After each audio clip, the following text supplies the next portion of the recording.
నమస్తే. మనం ఇప్పుడు 'అమ్మ' అనే ఒక మంచి నవల చదువుకుందాం. రచయిత శ్రీ ఇచ్ఛాపురపు రామచంద్రం గారు. పోస్ట్ గట్టిగానే పిలిచాడు పోస్ట్ మ్యాన్. కేక విని కళ్ళు తెరిచి ఒకసారి అటు నుంచి ఇటు కదిలింది. పోస్ట్ మ్యాన్ వెళ్ళిపోతున్నాడు కాబోలు. అడుగుల చప్పుడు. ఎక్కడి నుంచో ఉత్తరం. విశాల మనసు ఆత్రతతో కొట్టుకోసాగింది. ఎవరి నుంచి వచ్చిందో ఉత్తరం. కర్ర కోసం చూసింది. మంచానికి దూరంగా పడి ఉంది. మంచం మీద నుంచి వంగి అందుకోవాలని ప్రయత్నించింది. అందలేదు. విశాలకి దుఃఖం ముంచుకొచ్చింది. బలవంతాన కన్నీరు ఆపుకుంది. తన మీద తనకే జాలి వేసింది. ఏం జీవితం ఇది? ఏ జన్మలో చేసిన ఏ నేరానికి ఈ శిక్ష నాకు? దీనికి నిష్కృతి ఎప్పుడు? ఎలా? బాబూ పిలిచింది. జవాబు లేదు. ఎక్కడ ఆడుకుంటున్నాడో ఏం చేస్తున్నాడో. పాప కాన్వెంట్కి వెళ్ళిపోయి ఉంటుంది. వెళ్ళేటప్పుడు తనకి చెప్పలేదు. చెప్పదు. పాపకి తనకి మధ్య మరీ దూరం. పిలిచినా దగ్గరికి రాదు, ఎప్పుడో తప్ప. చిన్నపిల్ల, ఏమీ తెలియని వయస్సు. తనని చూసి భయపడుతుంది. తప్పదంటే తప్ప దగ్గరికి రాదు. వచ్చినా ఎంత త్వరగా అవతలికి వెళ్ళిపోదామా అని నిప్పుల మీద ఉన్నట్లు ఉంటుంది తన దగ్గర. తనని చూసి భయం. భగవాన్, నేనేం పాపం చేశానయ్యా? పాపంటే నాకెంత ప్రేమ. అంత ప్రేమకి ప్రతిఫలం ఇదా? పోనీలే, పాప నా దగ్గరికి రాకపోయినా పర్వాలేదు. దాని జీవితం సుఖంగా సాగితే చాలు. అదే 10,000. పాప రాలేదంటే న్యాయమే. తను అందరమ్మలాగా ఉండదు. ఎప్పుడూ జుట్టు చెదిరే ఉంటుంది.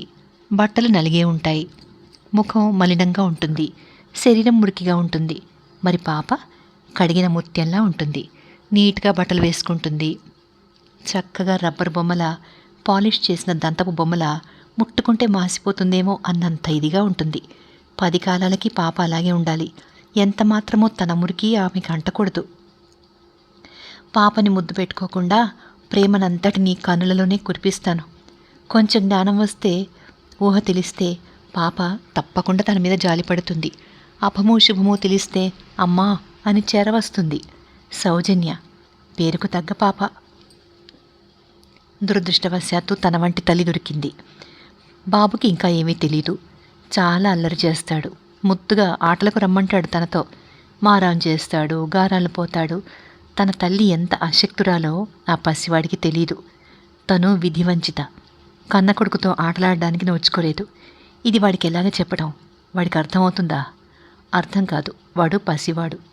ఏమీ తెలియని దశ కనుకనే వాడు తన కోసం ఆరాటపడతాడు. కొంచెం కాలు చెయ్యి వస్తే ఈ అమ్మ అవసరం వాడికేమిటి? తను ఒక ఆటబొమ్మ. అంతకంటే అధ్వానమేమో. కొన్ని బొమ్మలు కీ ఇస్తే కదులుతాయి, ప్రాణం లేకపోయినా. తనకి ప్రాణం ఉంది, అయినా కదల్లేదు. ఎంత దురదృష్టం! తన దురదృష్టం ఇంటిలిపాదిని కుట్టి కొడుపుతోంది. తన వల్ల ఎవరికీ సుఖం లేదు. తను పిల్లలకి తల్లి కాదు, భర్తకు భార్య కాదు. ఎటువంటి దుస్థితి! ఏ దారుణమైన నేరానికి ఈ దుర్భరమైన శిక్ష! ఇంతకంటే మరణం 1000 రెట్లు మేలు కాదు? విశాల వణికిపోయింది. ఆమె కళ్ళు దుఃఖాశ్రువులతో నిండిపోయాయి. పిల్లలిద్దరూ కళ్ళ ముందు మెదిలారు. ఆమె కళ్ళు తుడుచుకుంది మెల్లగా. నేను చచ్చిపోను. ఎలా అయినా బ్రతుకుతాను.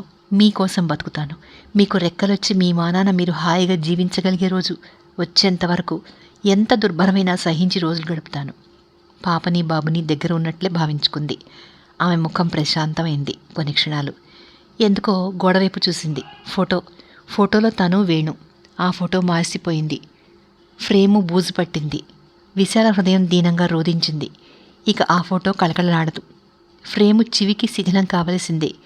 ఈ ఇల్లు ఇక కళకళలాడదు. వేణు, నాతో పాటు నిన్ను నరకంలో పట్టి ఉంచుతున్నాను కదూ. వద్దొద్దు, నన్ను వదిలి వెళ్ళిపో. నువ్వైనా సుఖపడు. జుమ్మని ఎగిరే తుమ్మెద లాంటి వాడివి నువ్వు. ఈ వాడి వత్తలైపోయిన కుసుమాన్ని, నిరర్థక పుష్పాన్ని పట్టుకుని ఎందుకు దేవులాడతావు? నేను స్త్రీనే, కానీ మరీ స్వార్థపరురాల్ని కాదు. నన్ను కట్టుకున్న నేరానికి నాతో పాటు నువ్వు నాశనమై తీరాలి అని శాసించే నీచురాల్ని కాదు. నేను ఊహల్లో విహరించడం లేదు, వాస్తవాన్ని గ్రహిస్తూనే ఉన్నాను. మన జీవితంలో మరి వసంతం తొంగి చూడదు. మన దాంపత్యంలో మళ్ళీ వెలుగులు వెదజల్లవు. నాకు తెలుసు వేణు, నిశ్చయంగా తెలుసు. ఏ ఆశ నన్నిక తీయగా మోసం చేయలేదు, చేయదు. నీ తేనె పలుకులకి నా హృదయం కరిగిపోదు. ఎందుకు నన్ను ఇంకా ఆశల భవిష్యత్తు వైపు నెట్టబోయే ప్రయత్నం చేస్తావు? నేను కదలలేను. కదలలేని రాతి బొమ్మను. అంతే వేణు, అంతే. విశాల మూలిగింది. నిద్రపోతున్నావా? ఊహు, మాట్లాడాలి కొంచెం. చెప్పండి. సౌజన్య అంటూ ఆగిపోయాడు. సౌజన్య? అది కాదు. సౌజన్య కొంచెం పెద్దదయింది. అయితే ఏమొచ్చింది? అతను సందేహించాడు. నన్ను కొంచెం జాగ్రత్తగా అర్థం చేసుకుంటావు కదూ? అలా కానిదెప్పుడు? ఎదురు ప్రశ్న వేసింది. నువ్వున్న పరిస్థితిలో అతి త్వరగా చిరాకు కలగడం సహజమే, కానీ నిన్ను మనస్ఫూర్తిగా వేడుకుంటున్నాను. నిదానంగా ప్రశాంతంగా వినవు. విశాలకు దుఃఖం వచ్చింది. ఎందుకు తనంత కఠినంగా మాట్లాడి తన హృదయాన్ని గాయం చేస్తాడు? తను చికాకు పడుతుందా అతని మీద? లేదు. తనకి కోపం అంటూ వస్తే ముందు తన మీద, ఆ తర్వాత దేవుడి మీద. మనుషుల మీద తనకు కోపం రాదు. వచ్చినా ఏం చేయగలదని పేదరాలి కోపం పెదవికి చేటు. తన కోపం తనకే శత్రువు. నిస్సంకోచంగా మీ మనసు విప్పి మాట్లాడండి. మీరేం చెప్పినా వింటాను తెచ్చిపెట్టుకున్న శాంతంతో అన్నది. మన జీవితానికి అర్థమేమిటి అని అడిగాడు వేణు. తెల్లబోయి చూసింది. అతనే చెప్పాడు. మన జీవితానికి అర్థం మనం కాదు, పిల్లలు. అవునా? కాదనిపించలేదు. ఇది సృష్టి తాలూకు విచిత్రమూ ప్రత్యేకత. ఇన్నాళ్ళు మనం మన కోసం జీవించాం. మన సుఖ సౌఖ్యాల కోసం తాపత్రయపడ్డాం. జీవితాన్ని అనుభవించాం. ఇక ఆ రోజులు వెళ్ళిపోయాయి. వేణు, విశాల కన్నుల్లో నీరు నిండింది. ఇది చేదు నిజం కాదు విశాల, తీయని నిజమే. జాగ్రత్తగా పరిశీలించు. మనం భవిష్యత్తు కోసం ఎదురుచూస్తే అది పిల్లల దృష్ట్యానే. ఇది అసహజం కాదు, న్యాయం కూడా. మీరనేదేమిటి? మన పిల్లలకి బంగారు బాటలు వేయడానికి మనం కొన్ని త్యాగాలు చేయాలి. ఇలా చేయడంలోనే మనకు నిజమైన తృప్తి, ఆనందం. ఏమిటా త్యాగాలు? ఆత్రంగా చూసింది. సౌజన్య అమిత తెలివైంది. క్లాసులో ఫస్ట్. మొన్న ప్రోగ్రెస్ కార్డు చూసే ఉంటావు. పాప బాగా చదువుకోవాలి, చాలా గొప్పది కావాలి. అందుకు మనం ఏమైనా చేయాల్సిందే. ఏమంటావు? అలాగే. పాపకి ఈ వాతావరణం సరిపోవడం లేదు. అలా అనిపిస్తోంది. ఆగాడు వేణు. విశాలకు అతని మాటలు అర్థం కాలేదు. కళ్ళు పెద్దవి చేసి భయంగా, సందేహాస్పదంగా చూసింది అతని వంక. పసిపిల్లల మనస్తత్వం అతి సున్నితం. వాళ్ల మెదడు కూడా చాలా సునిశ్చితంగానే ఉంటుంది. అనువైన వాతావరణంలో వాళ్ల మెదడు, హృదయము ఎంత అద్భుతంగానో వికసిస్తాయి. ప్రతికూల వాతావరణంలో అతి త్వరగా మొద్దుబారిపోతాయి. అందరూ చిన్నప్పుడు సునిశ్చితంగానే ఉంటారు. పిల్లలు మొద్దులైనారంటే లోపం వాళ్ళది కాదు, వాళ్ళ పెద్దలది. వేణు ఎందుకింత అయోమయంగా తలతోక లేకుండా మాట్లాడుతున్నాడు? అతను చెప్పదలుచుకుంది సూటిగా చెప్పక ఈ దొంగ తిరుగుడు దేనికి? చివరకు తను తేల్చి చెప్పేది ఏమిటి? అసహనంగా చూసింది విశాల. హాస్టల్లో తన 7 పిల్లల మధ్య సౌజన్యకి వయసులో కావలసిన స్నేహం లభిస్తుంది. ఆటకి పాటకి అనువైన పిల్లలు ఉంటారక్కడ. పిడుగుల్లా వినిపించాయి వేణు మాటలు. విశాల వణికిపోయింది. వేణు అనేదేమిటి? సౌజన్యని హాస్టల్లో చేర్పించి ఇప్పుడు ఆలోచన ఎందుకు కలిగింది? సూటిగా అడిగింది. సౌజన్య అందరి పిల్లల్లాగా ఉండాల్సినంత హుషారుగా ఉంటున్నట్టు లేదు. ఇటువంటి నిర్భాగ్యురాలైన తల్లి కడుపున పుట్టడం దాని దురదృష్టం, గాద్గదికంగా అంది. విశాల జాలిగా చూశాడు వేణు. తల్లి మనసు పడే వేదన తనకు తెలుసు. తను నిర్దయుడు కాదు, ఆలోచనారహితుడు కాదు. కానీ ఇంతకంటే మార్గాంతరం లేదు. ప్రేమతో పిల్లల భవిష్యత్తు సరికట్టకూడదు. తమ కోసం వాళ్ల పెరుగుదలను ఆటంకపరచకూడదు. ఆ మాటకొస్తే సౌజన్యని దూరం చేసుకోవడం తనకు కష్టమే. నిజానికి తనకు మరీ దగ్గర, విశాల కంటే కూడాను. కానీ వాత్సల్యాన్ని చంపుకుని సౌజన్యను హాస్టల్కి పంపేందుకు తను సిద్ధపడ్డాడు. ఎందుకు? సౌజన్య కోసమే. పాపకు సరైన భోజనం ఉండక అంటూ గొణిగింది విశాల. ఇక్కడ కూడా వంట మనిషి వంటేగా చటక్కుననేశాడు వేణు. ఆ మాట అనే ముందు అతను కొంచెం కూడా ఆలోచించలేకపోయాడు. తర్వాత ఎంత పశ్చాత్తాపడి ఏం లాభం? నోరు జారాక తీసుకోవడం నరుడితరమా? దుఃఖంతో వెక్కిపడింది విశాల. నిజమే, నా అంత దౌర్భాగ్యురాలు, పుణ్యహీన మరెవరూ ఉండరు. బిడ్డలకు చేత్తో అన్నం వండలేను, వడ్డించలేను. మిమ్మల్ని కూడా తక్కువ కష్టపెట్టడం లేదు. క్షమించు విశాల. అందరూ నన్నే క్షమించాలి. ఒకరిని క్షమించేపాటి అధికారము, అర్హత, శక్తి నాకెక్కడ మిగిలాయి? అది కాదు విశాల, నేనెందుకు బ్రతికున్నానో నాకే అర్థం కావడలేదు. మీరు పూర్వజన్మలో ఏం పాపం చేసుకున్నారో. మీ వంటి వారికి నేను తగను. సౌజన్యను హాస్టల్లో చేర్పించండి. పనిలో పని బాబుని అనాథాశరణాలయంలో చేర్చేసేయండి. శ్రమ అనుకోకపోతే నన్ను తీసుకెళ్లి సముద్రంలో. విశాల ఆమె నోటిని చేత్తో మూసేశాడు వేణు. ఆమె కన్నుల నుండి ధార కడుతోంది కన్నీరు. వేణు స్పర్శతో ఆమె మనసు తేరుకుంది. హృదయం మరీ ద్రవించిపోయింది. వెచ్చ చేస్తే కరిగే వెన్న అయిపోయింది మనస్సు. ఎంత కఠినాత్మురాలైపోయింది తను. దేవుడి లాంటి మనిషిని దెబ్బకొట్టింది. మెత్తని మనసుతో మెత్తని మనసులో మాటల ముళ్ళు గుచ్చింది. ఈ పాపానికి నిష్కృతి ఏమిటి? వేణు పశ్చాత్తాపానికి మితి లేకపోయింది. అమ్మ మనసును అర్థం చేసుకోలేక తను ఆవేశపడ్డాడు. అనరాని మాట అనేశాడు. స్త్రీ అంటేనే సౌకుమార్యం. అందులోనూ తల్లికి తన సంతానంపై ఉండే ప్రేమలో ఇంతో అంతో మూర్ఖత్వం కలిసి ఉంటుంది. అదే ప్రత్యేకత. నిజానికి సౌజన్య భవిష్యత్తు విశాలకి కావాలి. తన బిడ్డ సుఖపడాలని, బంగారు భవిష్యత్తు పొందాలని ఆమె ఆశలు తీరాలి. కానీ ఆమెను దూరం చేసుకోవడం మాత్రం విశాల తరం కాదు. అందమైన బలహీనతది. ఆడవాళ్ళకి సెంటిమెంట్స్ అధికం. ఇన్ని తెలిసి తనెందుకు తొందరపడ్డాడు? ఇంకొంచెం మృదువుగా చెప్తే విశాల ఇంత బాధపడి ఉండేది కాదేమో. ఎంత పొరపాటు జరిగింది. విశాల ఉన్న పరిస్థితుల్లో తను సున్నితంగా ప్రవర్తించి ఉండాల్సింది. కానీ తను ఆవేశపడిపోయాడు. తొందరగా నోరు జారాడు. విశాల, వేణు ఇద్దరు నేరస్తుల్లా ఉండిపోయారు. ఇంతలో కథానాయికే వచ్చి పరిస్థితిని కాపాడింది. డాడీ, రేపు టీచర్ మమ్మల్ని అందరినీ ఏరోడ్రోమ్కి తీసుకెళ్తారు. ప్లేన్ చూపిస్తారట. మంచిదమ్మా. సౌజన్యని దగ్గరకు తీసుకున్నాడు వేణు. అన్ని చక్కగా చూడు. విమానంలో తిప్పుతారట కూడా. గుడ్లు తిప్పుతూ ఆనందంగా చెప్పింది. మరీ మంచిది, భయపడకే నవ్వాడు వేణు. చీ, టీచర్ పక్కనే ఉంటారుగా, నాకేం భయం. మరే 10 రూపాయలు తెమ్మన్నారు. తప్పకుండా తీసుకెళ్ళు. నేను బడికి వెళ్ళేసరికి నువ్వు లేవవుగా, మరి అమ్మకిస్తాను, తీసుకుందు గాని. ఓకే తలూపింది సౌజన్య.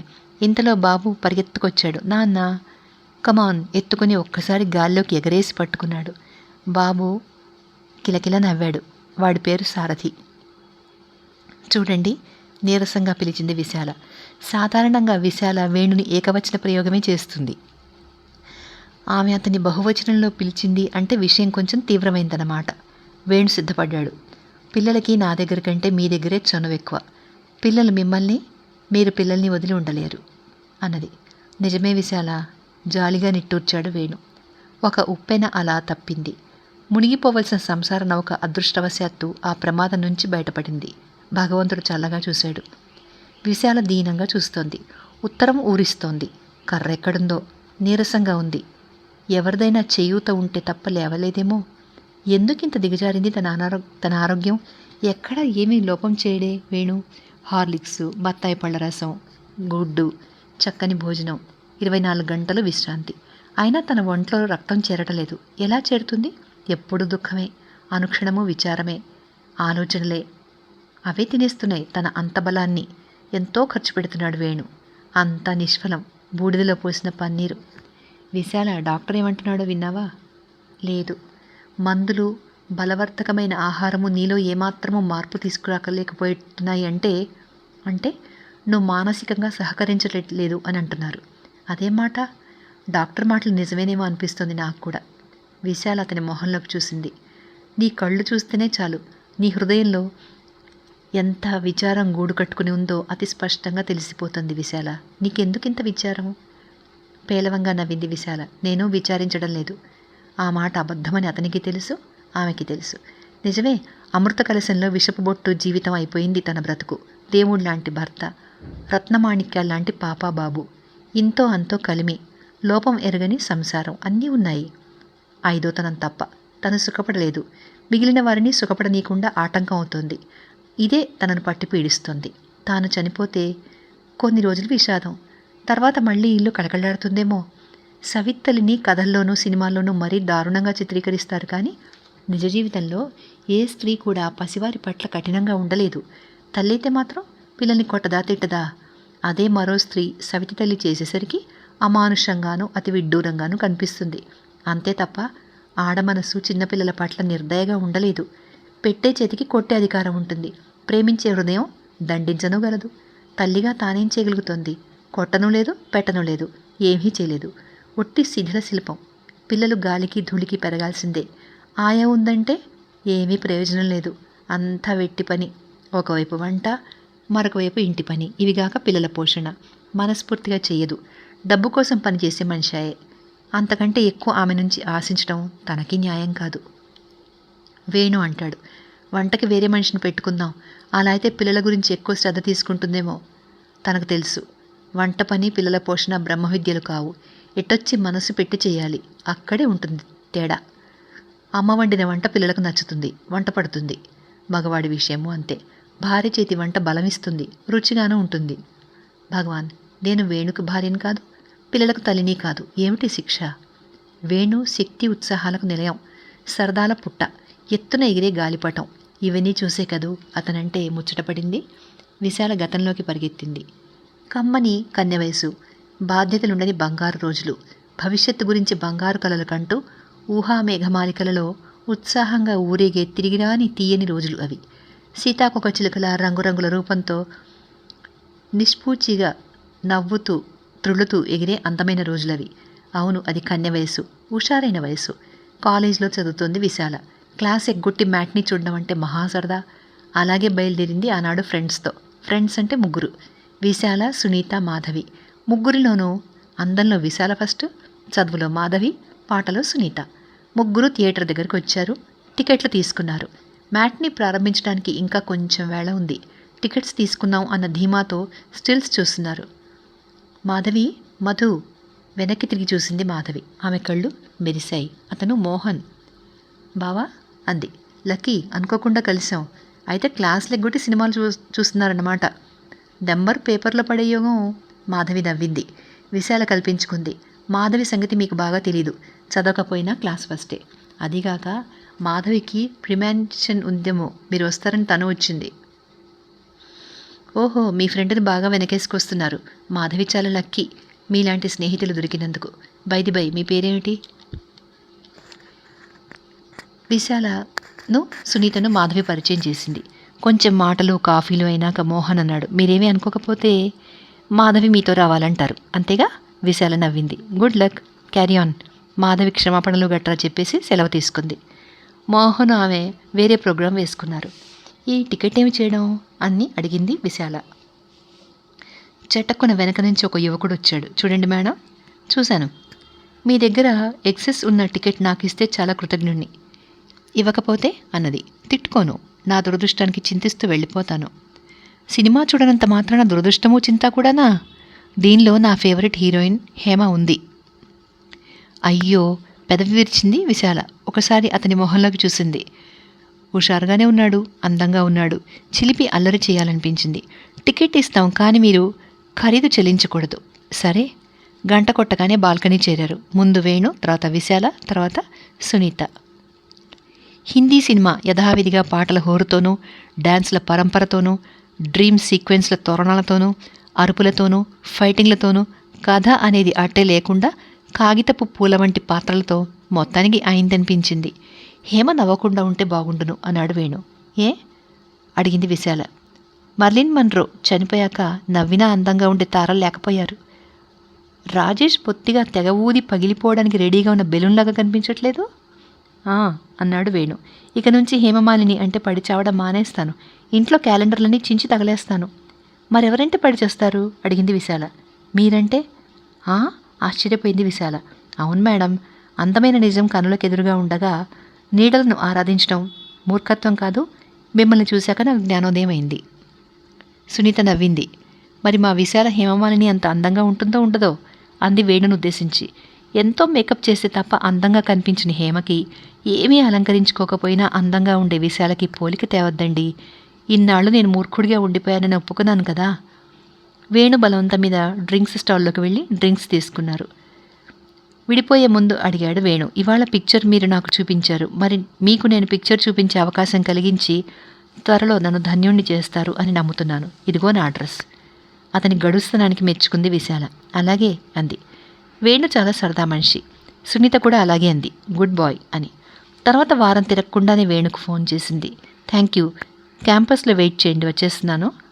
విశాల లేడీస్ వెయిటింగ్ రూమ్లో ఫ్రెష్ అప్ అయి గేటు వరకు వచ్చింది. సరిగ్గా అదే సమయానికి బుల్లెట్లా దూసుకువచ్చి పంప్తో ఆగింది వెస్పా.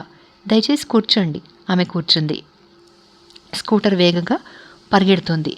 స్కూటర్ ఓల్గా రెస్టారెంట్ ముందు ఆగింది. కొంచెం టిఫిన్ అవి తీసుకుని వెళదాం, అభ్యంతరం లేదుగా? Not at all. అతని మాటలు చక్కగా ఉంటాయి, తిరస్కరించడం కష్టం. టేబుల్ ముందు కూర్చున్నారు. అది restaurant come bakery come bar.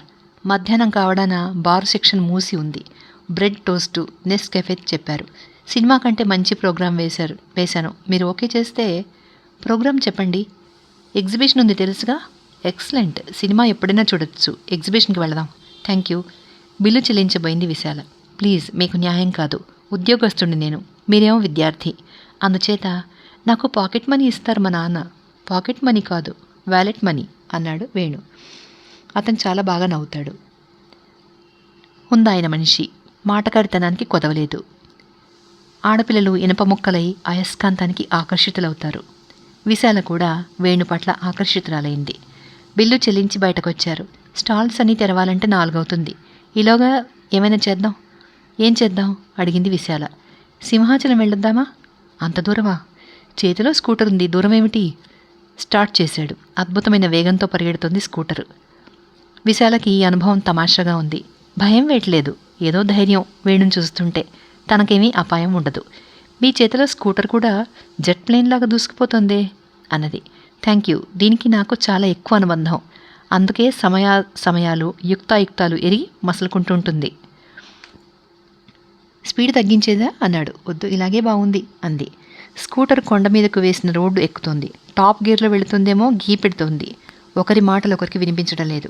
Scooter ఆపేశాడు వేణు. దిగాడు. ట్రబులా అడిగింది విశాల. ఆహా, అటు చూడండి, ఏదో చెట్టు, ఎర్రని గుత్తులు, పూలు తప్ప ఆకులేదు ఒక్కటైనా. చాలా అందంగా ఉంది. అక్కడ కూర్చుందాం. దేవుడి దగ్గరికి వెళ్ళొద్దు అంది. దేవుడు లేనిదెక్కడా? సత్యం శివం సుందరం, ప్రకృతి దేవుడు.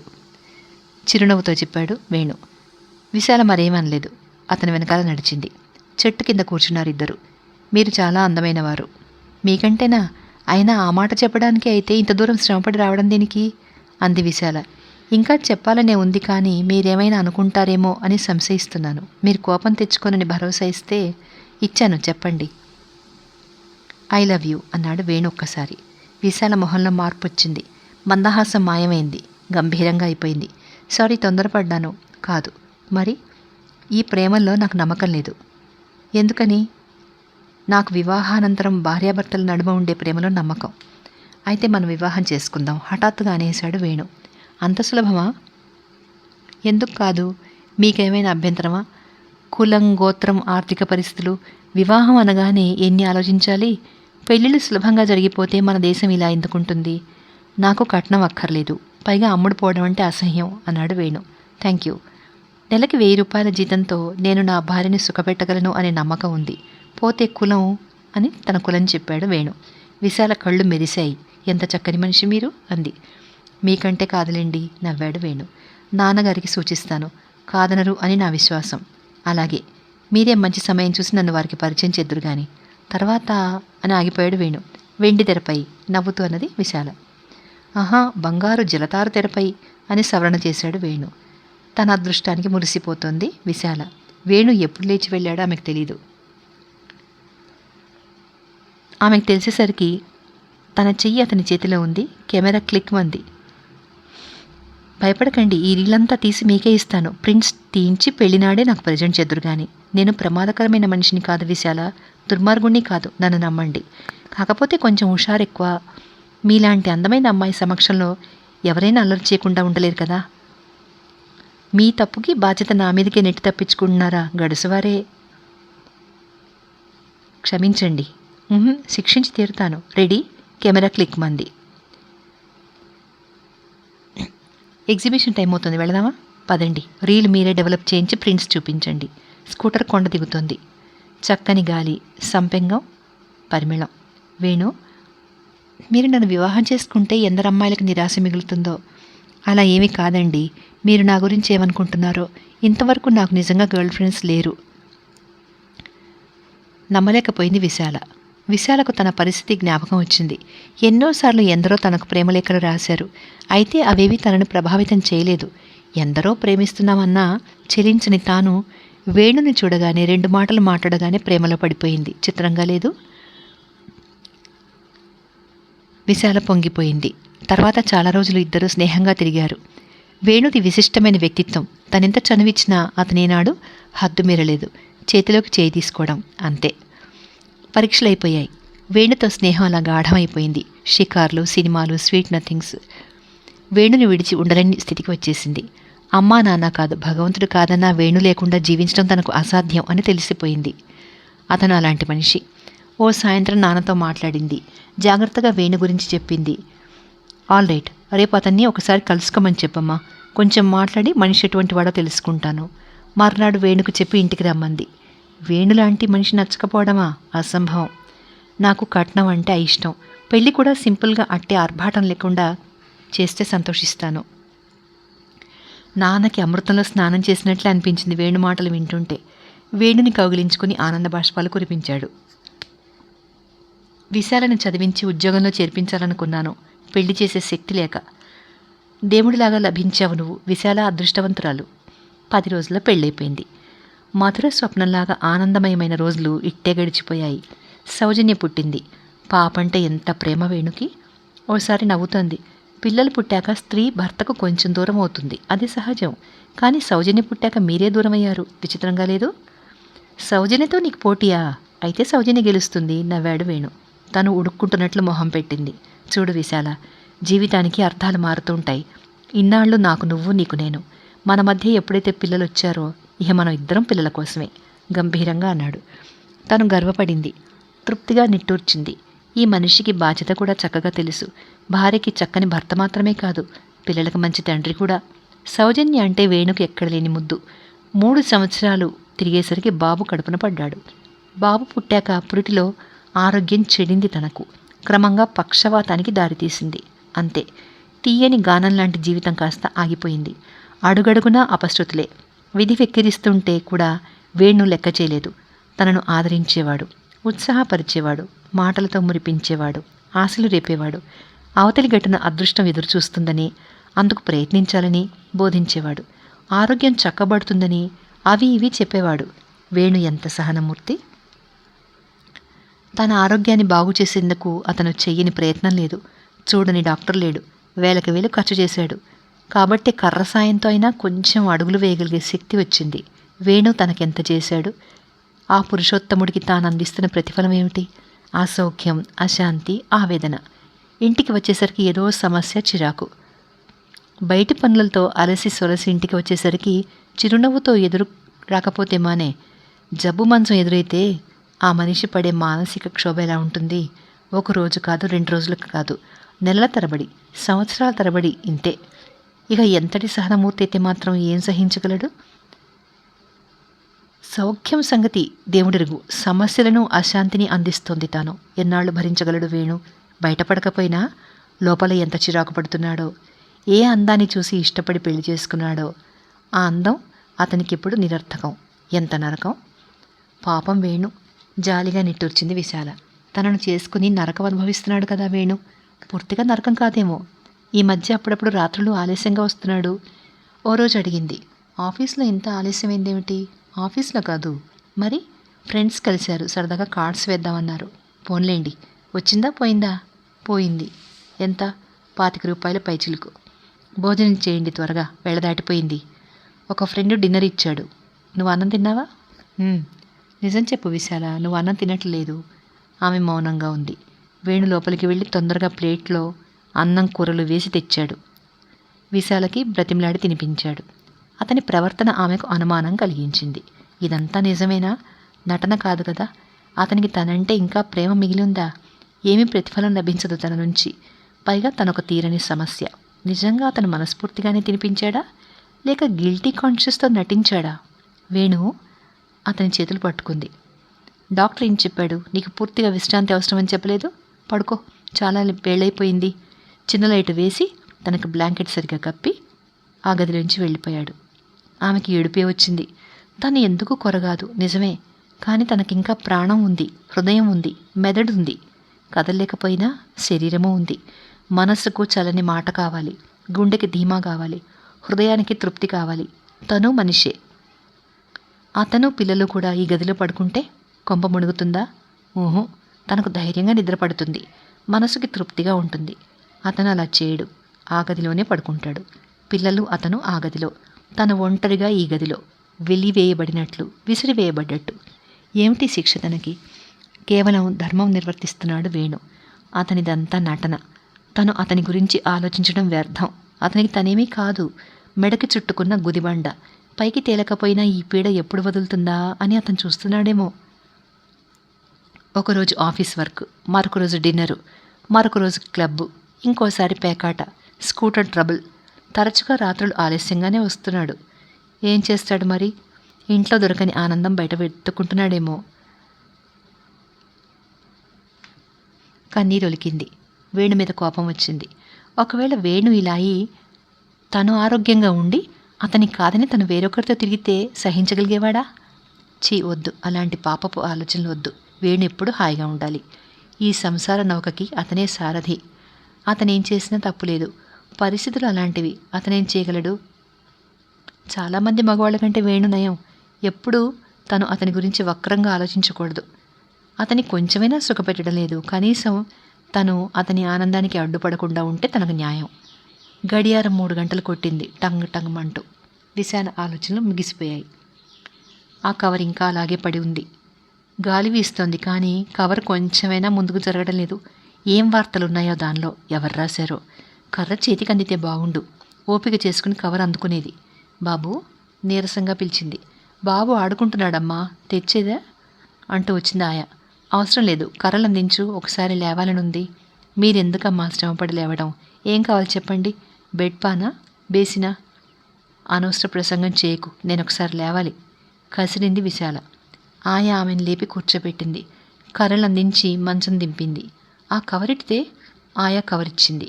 కటకటాల దగ్గర కుర్చీ పడి కర్రలతో మెల్లగా కుంటుకుంటూ కుర్చీ వరకు వెళ్ళి కూర్చుంది. మెల్లగా కవరు చింపింది. వేణు, ఇక్కడ మేమంతా క్షేమం. నువ్వు పిల్లలు కులాసా అని తలుస్తాను.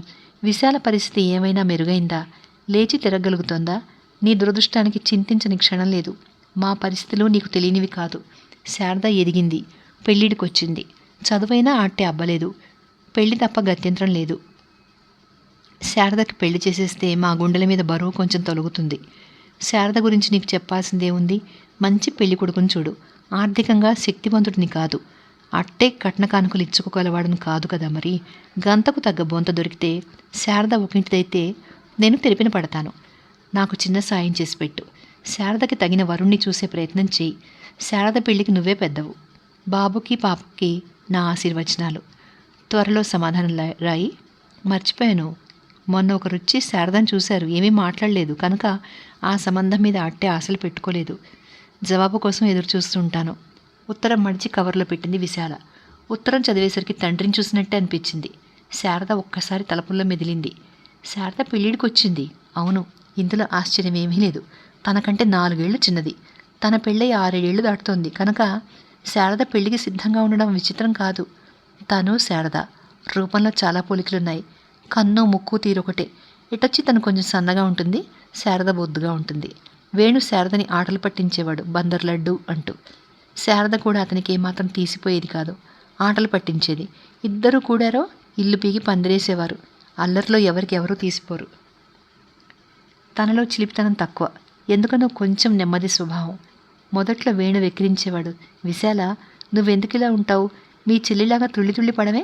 ఆడపిల్లలు ఇలా ఉంటేనే సరదా ఉంటుంది, అంతేకాని కనిపించిన బరువేదో మోస్తున్నట్టు గంభీరంగా ఉండకూడదు. బాధ్యతలు నెట్టిన పడ్డాయంటావా? అది వేరే మాట. నవ్వుతూ అనేది తాను. మరి నన్నెందుకు ప్రేమించి పెళ్లి చేసుకున్నారో తొందరపడి అని. వేణు కూడా నవ్వేసేవాడు. నిజమే, తొందరపడిపోయాను నీ అందం చూసి. అయినా నా కంటికి కనపడకుండా నువ్వు మీ చెల్లెల్ని దాచేసావు. లేదంటే శారదనే పక్కనే ఉండేది. శారద పో బావా అనేది. పోతాను, మీ అక్కను కూడా వెంట పెట్టుకుని. విశాల మెదడులో ఎందుకో గతం మెదిలింది. ఒక్క నిట్టూర్పు విడిచి మళ్ళీ ఉత్తరం చదివింది. ఈసారి ఉత్తరం చదువుతుంటే కొత్త అర్థాలు స్ఫురించాయి. అవన్నీ ఉత్తరంలో ఉన్నాయా? గజగజ వణికిపోయింది విశాల. ఆమె గుండెలు దడదడ కొట్టుకున్నాయి. భయంతో ఒళ్ళు జల్దరించింది. చూడలేనట్టు నీరసంగా కనురెప్పలు వాలిపోయాయి. కుర్చీలో వెనక్కి వాలిపోయింది. కొన్ని నిమిషాలు నిశ్శబ్దంగా కాలగర్భంలో జారిపోయాయి. అమ్మా, బలహీనంగా కన్నులు తెరిచింది విశాల. తన పాదాలు పట్టుకుని నుంచున్నాడు బాబు. వాడిని ఎత్తుకుని గుండెలకు అదుముకుంది. చిదరించుకున్నాడు. ఏ తెల్లబోయింది విశాల. కంపు, మందు కంపు. వాడిని దింపేసింది. మీకు హార్లిక్స్ వెళ్ళిందమ్మా, వచ్చింది ఆయా. నాకు తొందరలేదు, కానీ ముందు బాబుని తీసుకెళ్ళి స్నానం చేయించు. తెల్లబోయింది ఆయా. బాబు నీట్గానే ఉన్నాడు కదమ్మా, ఇప్పుడే మొహం కడిగి పౌడర్ రాశాను. ఈ ఇంట్లో 4 కాలాల పాటు పని చేయాలని ఉంటే ముందు నేను చెప్పినట్టు చేసిరా. ఎదురు సమాధానం చెప్పడం మంచిది కాదు. ఆయా బాబుని లోపలికి తీసుకెళ్ళిపోయింది. లోపల నుంచి బాబు ఏడుపు. విశాల హృదయం తలడిల్లిపోయింది. ఏం చేస్తుంది ఆయా? తన మీద కోపం ఆ పసివాడి మీద తీర్చుకోవట్లేదు కదా. ఒకసారి లోపలికి పరిగెత్తుకు వెళ్ళి ఏం జరుగుతుందో చూడాలి అన్నంత ఆవేశం వచ్చింది. ఎలాగో నిగ్రహించుకుంది. ఆమె కనులు ఆర్ద్రాలైనాయి. భగవంతుడా, నాకెంత శిక్ష వేశావు. 4 గంటలు దాటిపోయింది. ఇంటి ముందు కాన్వెంట్ బస్ ఆగిన శబ్దం. అటు చూసింది విశాల. సౌజన్య బస్ దిగుతోంది. ఎదురు వెళ్ళి తీసుకురావాలి అన్న కోరిక కలిగింది. అంతలోనే తన అశక్తత గుర్తొచ్చింది. బస్సు దిగుతున్న 2 పిల్లలను వాళ్ల తల్లులు గ్రీట్ చేసి రిసీవ్ చేసుకుంటున్న దృశ్యం. సౌజన్య చిన్నపుచ్చుకున్నట్టు నీరసంగా భారంగా అడుగులు వేస్తూ గేటు తలుపు తెరిచి లోపలికి వస్తుంది. పాపిష్టిదాన్ని తనను తానే తిట్టుకుంది విశాల. సౌజన్య తిన్నగా లోపలికి వచ్చేసింది. పొరపాటున దృష్టి పడ్డట్టు ఒక్కసారి తల్లి వంక చూసి అంతలోనే దృష్టి మరల్చుకుని లోపలికి నడిచి కేక వేసింది. ఆయా, ఉండమ్మా, తమ్ముడికి నీళ్లు పోస్తున్నాను. నా బ్రెడ్ బోర్నవిట ఏవి? కొంచెం ఆగమ్మా, తెస్తాను. నో, అర్జెంట్గా పట్రా అరిచింది సౌజన్య. ఆకలేస్తుంది, 10 నిమిషాలు ఆగాలి. నో, సౌజన్య కోపం వచ్చింది. I'm very hungry. ఇక విశాల ఆగలేకపోయింది. పాప, నీకు ఆకలిగా ఉంటే నా మంచం మీద యాపిల్ ఉంది, తీసుకుని తింటూ ఉండు. సారీ, వద్దు. ఏ? సౌజన్య మౌనం దాల్చింది. ఆకలిగా ఉందంటున్నావు కదా, తిను, యాపిల్ నీకు ఇష్టమేగా. క్షమించు మమ్మీ. మ్రాన్పడిపోయింది విశాల. సౌజన్య తనని శత్రువులా చూస్తుందేమిటి? తను తల్లి. ఇప్పుడు నొసటి గీత చెడి పాపకు ఏమీ చేయలేని పరిస్థితిలో ఉంది. తను చేత్తో అందించలేదు నిజమే. సౌజన్య తీసుకోవచ్చుగా. తీసుకోదు. ఇంకా బలవంతం చేస్తుందేమో అని లోపలికి వెళ్ళిపోయింది. ఆకలినైనా భరిస్తుంది, కానీ అమ్మ మాట విని యాపిల్ తీసుకోదు. పాప, నేనంటే నీకెందుకింత కోపం? వెక్కి వెక్కి ఏడ్చింది విశాల. ఆయా బేసిన్తో నీళ్లు, టవలు, సోపు తెచ్చి అమర్చింది. విధిలేనట్టు మొహం కడుక్కుంది. పౌడర్ రాసుకుని బొట్టు పెట్టుకుంది. చీర మార్చుకోవాలనిపించలేదు. అలాగే కుర్చీలో కూర్చుంది. గడియారం దాని పని అది చేసుకుపోతుంది. రోడ్డు వైపు చూస్తోంది విశాల. ఎవరో నవదంపతులు ఉత్సాహంగా కబుర్లు చెప్పుకుంటూ వెళుతున్నారు.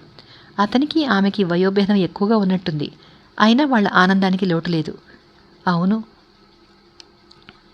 వయసు త్వరితంగానూ సులభంగానూ ముద్ర వేయగలిగేది స్త్రీ మీదనే. తన మీద వృద్ధాప్య వృద్ధపడింది. తన వయసు 30 ఏళ్లే. 2 బిడ్డల తల్లి. కానీ శారీరకంగానూ మానసికంగానూ తన ముసలిదైపోయింది. జీవితం శాశ్వతంగా చీకటి గదుల్లోకి నెట్టబడింది. అది తన కర్మ. వేణు కూడా ఎందుకు భరించాలి? విశాల మందహాసంతో నుంచున్నాడు వేణు. త్రుళ్ళిపడి సర్దుకొని చూసింది. వేణు, ఏమిటి ఆలోచిస్తున్నావు? ఏమీ లేదు, నిర్లిప్తంగా అంది అతన్ని చూస్తూ. హార్లిక్స్ తాగావా? నీతో కలిసి తీసుకుందామని ఆగాను. ఎందుకు అలా చేశావు? నువ్వు అన్ని వేళ ప్రకారం చేస్తూ ఉండాలని తెలీదు? విశాల ముఖం కందిపోయింది. నేను రోగిష్టిదాన్నని, ఈ రోగం శాశ్వతంగా నన్ను అంటిపెట్టుకుని ఉంటుందని నాకు తెలుసు. నువ్వు మాటిమాటికి గుర్తు చేయక్కర్లేదు అంది విసురుగా. వేణు నిర్ఘాంతపోయినాడు. ఆనాటి విశాలే నయమే. సారీ విశాల, నువ్వు ఉద్రేకంలో అపార్థం చేసుకున్నావు. నా ఉద్దేశం నిన్ను కించపరచాలని కాదు. నన్ను కొంచెం అర్థం చేసుకునేందుకు ప్రయత్నించు. నా ప్రాణంలో ప్రాణం, నాలో భాగం నువ్వు. నిన్ను నేను అవమానించే మూర్ఖుణ్ణి కాగలనా? లోపలికి వెళ్ళి స్వయంగా ట్రే తీసుకొచ్చాడు. టీపాయ్ మీద ట్రే ఉంచి విశాల ఎదురుగా కూర్చున్నాడు కుర్చీలో. బ్రెడ్ స్లైస్ ప్లేట్లలో పెట్టి కప్పులతో హార్లిక్స్ చేశాడు. ఇంతలో సౌజన్య వచ్చింది. Daddy, come on baby come on. Aerodrome చూసావా? ప్లేన్ ఎక్కావా? ఓ, ఎంత బాగుందనుకున్నావు? వేణు ఒళ్ళో దూరింది సౌజన్య. క్షణం తిరగకుండా బాబు గుణగుణ నడుస్తూ వచ్చాడు. నానా, కమాన్ బాయ్ కమాన్. ఎత్తుకోబోయాడు. సౌజన్య చోటివ్వలేదు. ఇద్దరూ తండ్రి ఒళ్ళోనే ఇరకాలని పంతం. నా దగ్గరకు ఒక రండి పిలిచింది విశాల. ఓహో. ఇద్దరూ అనంగీకారంగా తల తిప్పేశారు. వేణు చిన్నపిల్లల అల్లరికి నవ్వాపుకోలేకపోయాడు. విశాల మనసు చివుక్కుమంది. సుజా, నువ్వు అమ్మ దగ్గర కూర్చోమ్మా. సౌజన్య బుంగమూతి పెట్టింది అలిగినట్లు. బాబు చిన్నపిల్లాడు కదా. బాబుకి సౌజన్యకి బటర్ పూసిన బ్రెడ్ స్లైస్ అందించాడు. సౌజన్య వెళ్ళిపోగానే బాబు కూడా వెళ్ళిపోయాడు. అక్కడ వేణు, విశాలి ఇద్దరు మిగిలిపోయారు. నీకొక శుభవార్త తెచ్చాను విశాల. ఏమిటది? వీల్ చైర్కి ఆర్డర్ ఇచ్చాను. వారం 10 రోజుల్లో వస్తుంది. అప్పుడు నువ్వు ఫ్రీగా తిరగొచ్చు. బాగుంటుంది కదా? అసంతృప్తిగా గొణిగింది. మా నాన్నగారు ఉత్తరం రాశారు అని చెప్పింది. ఏది? ఆత్రంగా అడిగాడు వేణు. విశాల కవర్ అందించింది. త్వరగా ఉత్తరం చదివి, అయితే శారద పెళ్లి కూతురైపోతుందన్నమాట అన్నాడు ఆనందంగా. అల్లరిపిల్ల. ఎలాంటివాడు దొరుకుతాడో. అదృష్టవంతుడు మొత్తానికి. విశాల అతని కన్నుల్లోకి సాలోచనగా చూసింది. హఠాత్తుగా అంది, ఆ అదృష్టవంతులు మీరే కావచ్చు. నివ్వెరపోయాడు వేణు. విశాల? అవును, మన సమస్యకు అదే మంచి పరిష్కారంగా తోస్తుంది. ఆవేశాలు, ఉద్రేకాలు మాని వాస్తవ దృష్టితో ఆలోచిస్తే నా మాట మీకు సమంజసంగానే తోస్తుంది, నిర్విచారంగా అంది విశాల. వేణుకి అతను వింటున్న మాటలు నిజాలో అబద్ధాలో తెలియడం లేదు. విశాలకేమైంది? ఎందుకు ఇట్లా మాట్లాడుతుంది? ఆమె మాటలకు అర్థం ఆమెకైనా తెలుస్తుందా? అసలు ఆమె ఉద్దేశం ఏమిటి? కొంపదీసి తనను పరీక్షించడం లేదు కదా? నేనేం నేరం చేశానని ఇంత కఠినంగా మాట్లాడుతున్నావు విశాల? నువ్వు నేరం చేశావని కాదు వేణు, నేనే నేరం చేస్తున్నానని గంభీరంగా అంది. ఏమిటి విశాల, నా మనసు నీకు తెలీదా? ఇప్పుడు నేను మళ్ళీ పెళ్లిపీటల మీద కూర్చునేందుకు ఉబలాట పడుతున్నాను అనుకుంటున్నావా? నువ్వు నన్ను మరోలా అర్థం చేసుకుంటున్నావు.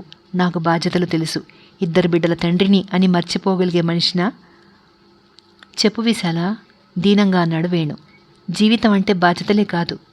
సూటిగా ఆమె మొహంలోకి చూశాడు వేణు. ఇలా జరిగినందుకు నేను కుమిలిపోని క్షణం లేదు. నా విచారం ఏమిటంటే, నా బాధ నాతో పోవడలేదు, మిమ్మల్ని పట్టి పీడిస్తుంది. నా గురించి మీరెంతకాలం మీ సరదాలను చంపుకుని జీవితాన్ని నాశనం చేసుకుంటారు? వేణు త్రుళ్ళిపడ్డాడు. అయితే వివాహానికి, వివాహ బంధానికి అర్థమేమిటి? విశాల సమాధానం చెప్పలేదు. ఇప్పుడు ఆమెలో ఉద్వేగం లేదు. ఉద్విగ్నమైన మనస్సు లోపలి మాటను బయటపెట్టేసరికి చాలా వరకు స్థిమిత పడిపోయింది. ఇవాళ కాకపోతే రేపైనా ఇలా జరిగి తీరాల్సిందే. ఏ చెడులవాట్లకు బానిసయ్యే కంటే 2వ పెళ్లి చేయడమే మేలు. ఎవరో పరాయి స్త్రీని అతని భార్యను చేయడం కంటే తన చెల్లెల్నే ఇచ్చి చేస్తే మరీ మంచిది. తన చెల్లెలైతే వేణుకు చక్కని భార్య అవుతుంది, తన పిల్లలకు చక్కని తల్లి అవుతుంది, తనను కూడా కంటికి రెప్పలా చూసుకుంటుంది. వివాహానికి అర్థం ఆజన్మాంత ఖైదు కాదు. మన సమస్యకి ఇంతకంటే చక్కని పరిష్కారం లభిస్తుందనే ఆశ లేదు వేణు. ఒక్క మాట చెప్పు, ఎందరో డాక్టర్లు నన్ను పరీక్ష చేశారు. ఒక్కసారైనా నాకు మళ్ళీ కాళ్ళు వస్తాయని, నేను నడవగలని చెప్పారా? వేణు నిరుత్తరుడైనాడు. వేళ ప్రకారం తిండి తింటున్నాను, మందులు వేసుకుంటున్నాను, విశ్రాంతి తీసుకుంటున్నాను, డాక్టర్లు చెప్పినవని తూచా తప్పకుండా పాటిస్తున్నాను. ఏం గుణం కనిపించింది? అలోపతి, హోమియోపతి, ఆయుర్వేద, మూలికా వైద్యం ఒకటేమిటి, అన్నీ అయినాయి. నా పరిస్థితి మాత్రం ఎక్కడ వేసిన గొంగళి అక్కడే అన్నట్టుంది. వైద్యులను, వైద్యశాస్త్రాన్ని నిందించడం లేదు. నా దురదృష్టానికి విచారిస్తున్నానంతే వేణు. నా మనసులో మాట చెబుతున్నాను. ఇక నేనేనాటికి లేచి స్వతంత్రంగా అడుగు వేయలేను.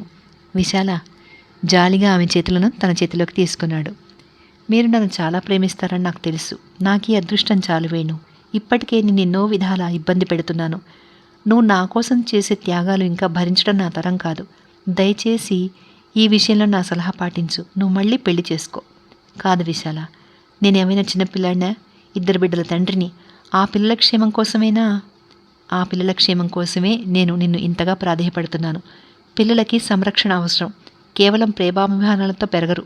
ఆయాల పెంపకం ఎంత బాగుంటుందో తెలిసిన విషయమే. అందుచేత పిల్లల కోసమైనా మీరు మళ్ళీ పెళ్లి చేసుకోవడం మంచిది. ఊపిరి తీసుకుని అంది. పిల్లల క్షేమం కోరే నేను మీకు ఈ మాట చెప్తున్నాను. వేణు అయోమయంగా చూశాడు. అతనికి ఇదంతా చిక్కుముడిలా తోస్తోంది. విశాల మాటల్లో కొంచెం నిజం లేకపోలేదు. కానీ తను విశాల ఉండగా మళ్ళీ పెళ్లి చేసుకోవడం ఏం న్యాయం? నా మనసు అంగీకరించడం లేదు విశాల, మెల్లగా అన్నాడు. నేను బ్రతికుండబట్టే కదా మీరు సంశయిస్తున్నారు? సూటిగా అడిగింది. మీరు మామూలుగా నా మాట వినకపోతే నేను ఆత్మహత్య చేసుకుని మీ దారి సుగమం చేస్తాను. విశాల గట్టిగా అరిచాడు వేణు. అలా మాట్లాడకు. అయితే నేను చెప్పినట్టు చేయండి. ఆజ్ఞో అభ్యర్థనో తెలియకుండా అంది. వేణు మౌనం దాల్చాడు. విశాల చేతులను పట్టుకున్న అతని చేతులు వణుకుతున్నాయి. ఒకసారి శారదను రమ్మని రాస్తాను, మీరు రాయండి. వేణు మాట్లాడలేదు. విశాల ముఖంలోకి చూసేందుకు ధైర్యం చాలడలేదు. పదండి లోపలికి పోదాం. వేణు సాయంతో తన మంచం చేరుకుంది. ఆ రాత్రే ఉత్తరం రాయించింది అతని చేత. తను వ్రాసింది శారదను రమ్మని. 4వ రోజున వచ్చింది శారద. వస్తూనే విశాల మంచం దగ్గర నిలబడింది. అక్క, నీ ఆరోగ్యం ఎలా ఉంది? కదలనేనన్న మాటే గాని దుఃఖలా ఉన్నాను, కనిపిస్తున్నానుగా. పోవే, నీ మాటలు నువ్వును. పాప బాబు ఏరి? సౌజన్య కాన్వెంట్కి వెళ్ళింది. బాబు ఇంట్లో ఎక్కడున్నాడో వెతుక్కురా. కొంచెం ఆగి అడిగింది. నాన్న కులాసగా ఉన్నారా? అంటూ లోపలికి పరిగెత్తింది శారద బాబుని వెతకడానికి. చూడు, నీ సుపుత్రుడు చేసిన ఘనకార్యం. పగటి వేషం వేసినట్టున్నాడు బాబు. మసి ఒంటి నిండా పూసుకున్నాడు. ముఖం నిండా ముగ్గుపిండి మచ్చలు. విశాల నిట్టూర్చింది. నేను కదలలేను కదా, అందుచేత వాడి ఆలనా పాలనా చూసేవారు లేకపోయారు. ఆయా ఏం చేస్తోంది? అడిగింది శారద కోపంగా. జీతం కోసం పనిచేసేవాళ్ళు ఎంత శ్రద్ధగా ఉంటారో చెప్పాలా? శారద బాబు ఒళ్ళు తుడుస్తోంది బట్టపెట్టి. పిన్ని బాబు, పిన్ని బాబుకు చెప్పింది విశాల. అమ్మ అన్నాడు వాడు.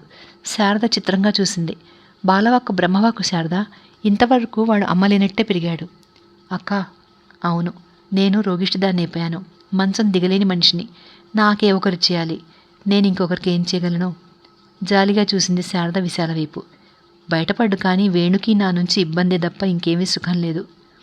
శారదకు అక్క ముఖం చూసి ధైర్యం లేకపోయింది.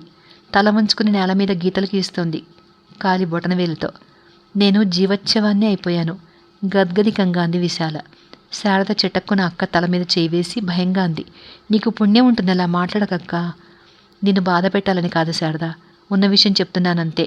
నా గుండెలోని బాధని వ్యధని నీ ముందు కాక ఎవరి ముందు బయట పెట్టుకోగలను? నాకు నువ్వు తప్ప ఎవరున్నారని అర్థం చేసుకునేందుకు? శారద నిట్టూర్చింది. చీకటి వెనుక వెలుగు రాకపోతుందంటావా? ఈ కష్టాలు కలకాలం కాపురం చేయవు. మళ్ళీ మంచి రోజులు నీ జీవితంలో తప్పకుండా తొంగి చూస్తాయి. విశాల ఆశ్చర్యపోయింది. శారద ఎంత ఎదిగింది! చదువు అవ్వకపోయినా తెలివితేటలు జ్ఞానము అలవడ్డాయి. జీవితానికి అది చాలు. అటువంటి ఆశ నాకు మిగల్లేదు చెల్లి. ప్రశ్నార్థకంగా చూసింది శారద. ఇక నాకు కాళ్ళు స్వాధీనంలోకి రావు అని స్పష్టమైపోయింది. ఆశ పట్టాలని అర్థం ఉంది, కానీ పేరాశకు నిరాశే మిగులుతుంది. సరే, తర్వాత మాట్లాడుకుందాం. నువ్వు వెళ్ళి టాయిలెట్ అయ్యిరా, కాఫీ తాగుదాం. ప్రయాణపు బడలిక మీదను శారద స్నానం చేసి చీర మార్చుకుంది. బొట్టు కాటుక పెట్టుకుంది. చీర మార్చుకోబోతుంటే విశాల పిలిచింది. బీరువాలో నీలం చీర ఉంటుంది, కట్టుకో, తేలిగ్గా హాయిగా ఉంటుంది. కాదనలేదు శారద. ఆ చీర చూసేసరికి ముచ్చటేసింది. లేత నీల రంగు ఫుల్ వాయిల్ చీర, కొత్తగా ఉంది, మెత్తగా ఉంది. మారు మాట్లాడకుండా చీర కట్టుకుంది శారద. ఆ చీరకు మ్యాచ్ అయ్యే జాకెట్ కూడా ఉంది. ఎటొచ్చేది తనకు సరిపోతుందో సరిపోదో వేసుకొని చూసింది. ఆశ్చర్యంగా అతికినట్టు సరిపోయింది. అక్క సన్నని మనిషి, 2 పిల్లల తల్లి అయినా కొంచెం కూడా ఒళ్ళు చేయలేదు. తను బొద్దుగా ఉంటుంది. అక్క కంటే 6 ఏళ్లు చిన్నదైన తనకి అక్క బ్లౌజ్ సరిపోయింది. విశాల వద్దకు నడిచింది శారద. చీర చాలా బాగుందే, కొత్తదిలా ఉంది. మీ బావకి మంచి టేస్ట్ ఉంది. పెళ్లి రోజుకని తెచ్చారు. జబ్బు మనిషిని కొత్త చీర ఎందుకు? అతని చిన్నబుచ్చటం ఇష్టం లేక ఒకసారి కట్టుకుని తీసేశాను. అరే, జాకెట్ కూడా సరిగ్గా సరిపోయిందే. ఆనందంగా చూసింది విశాల.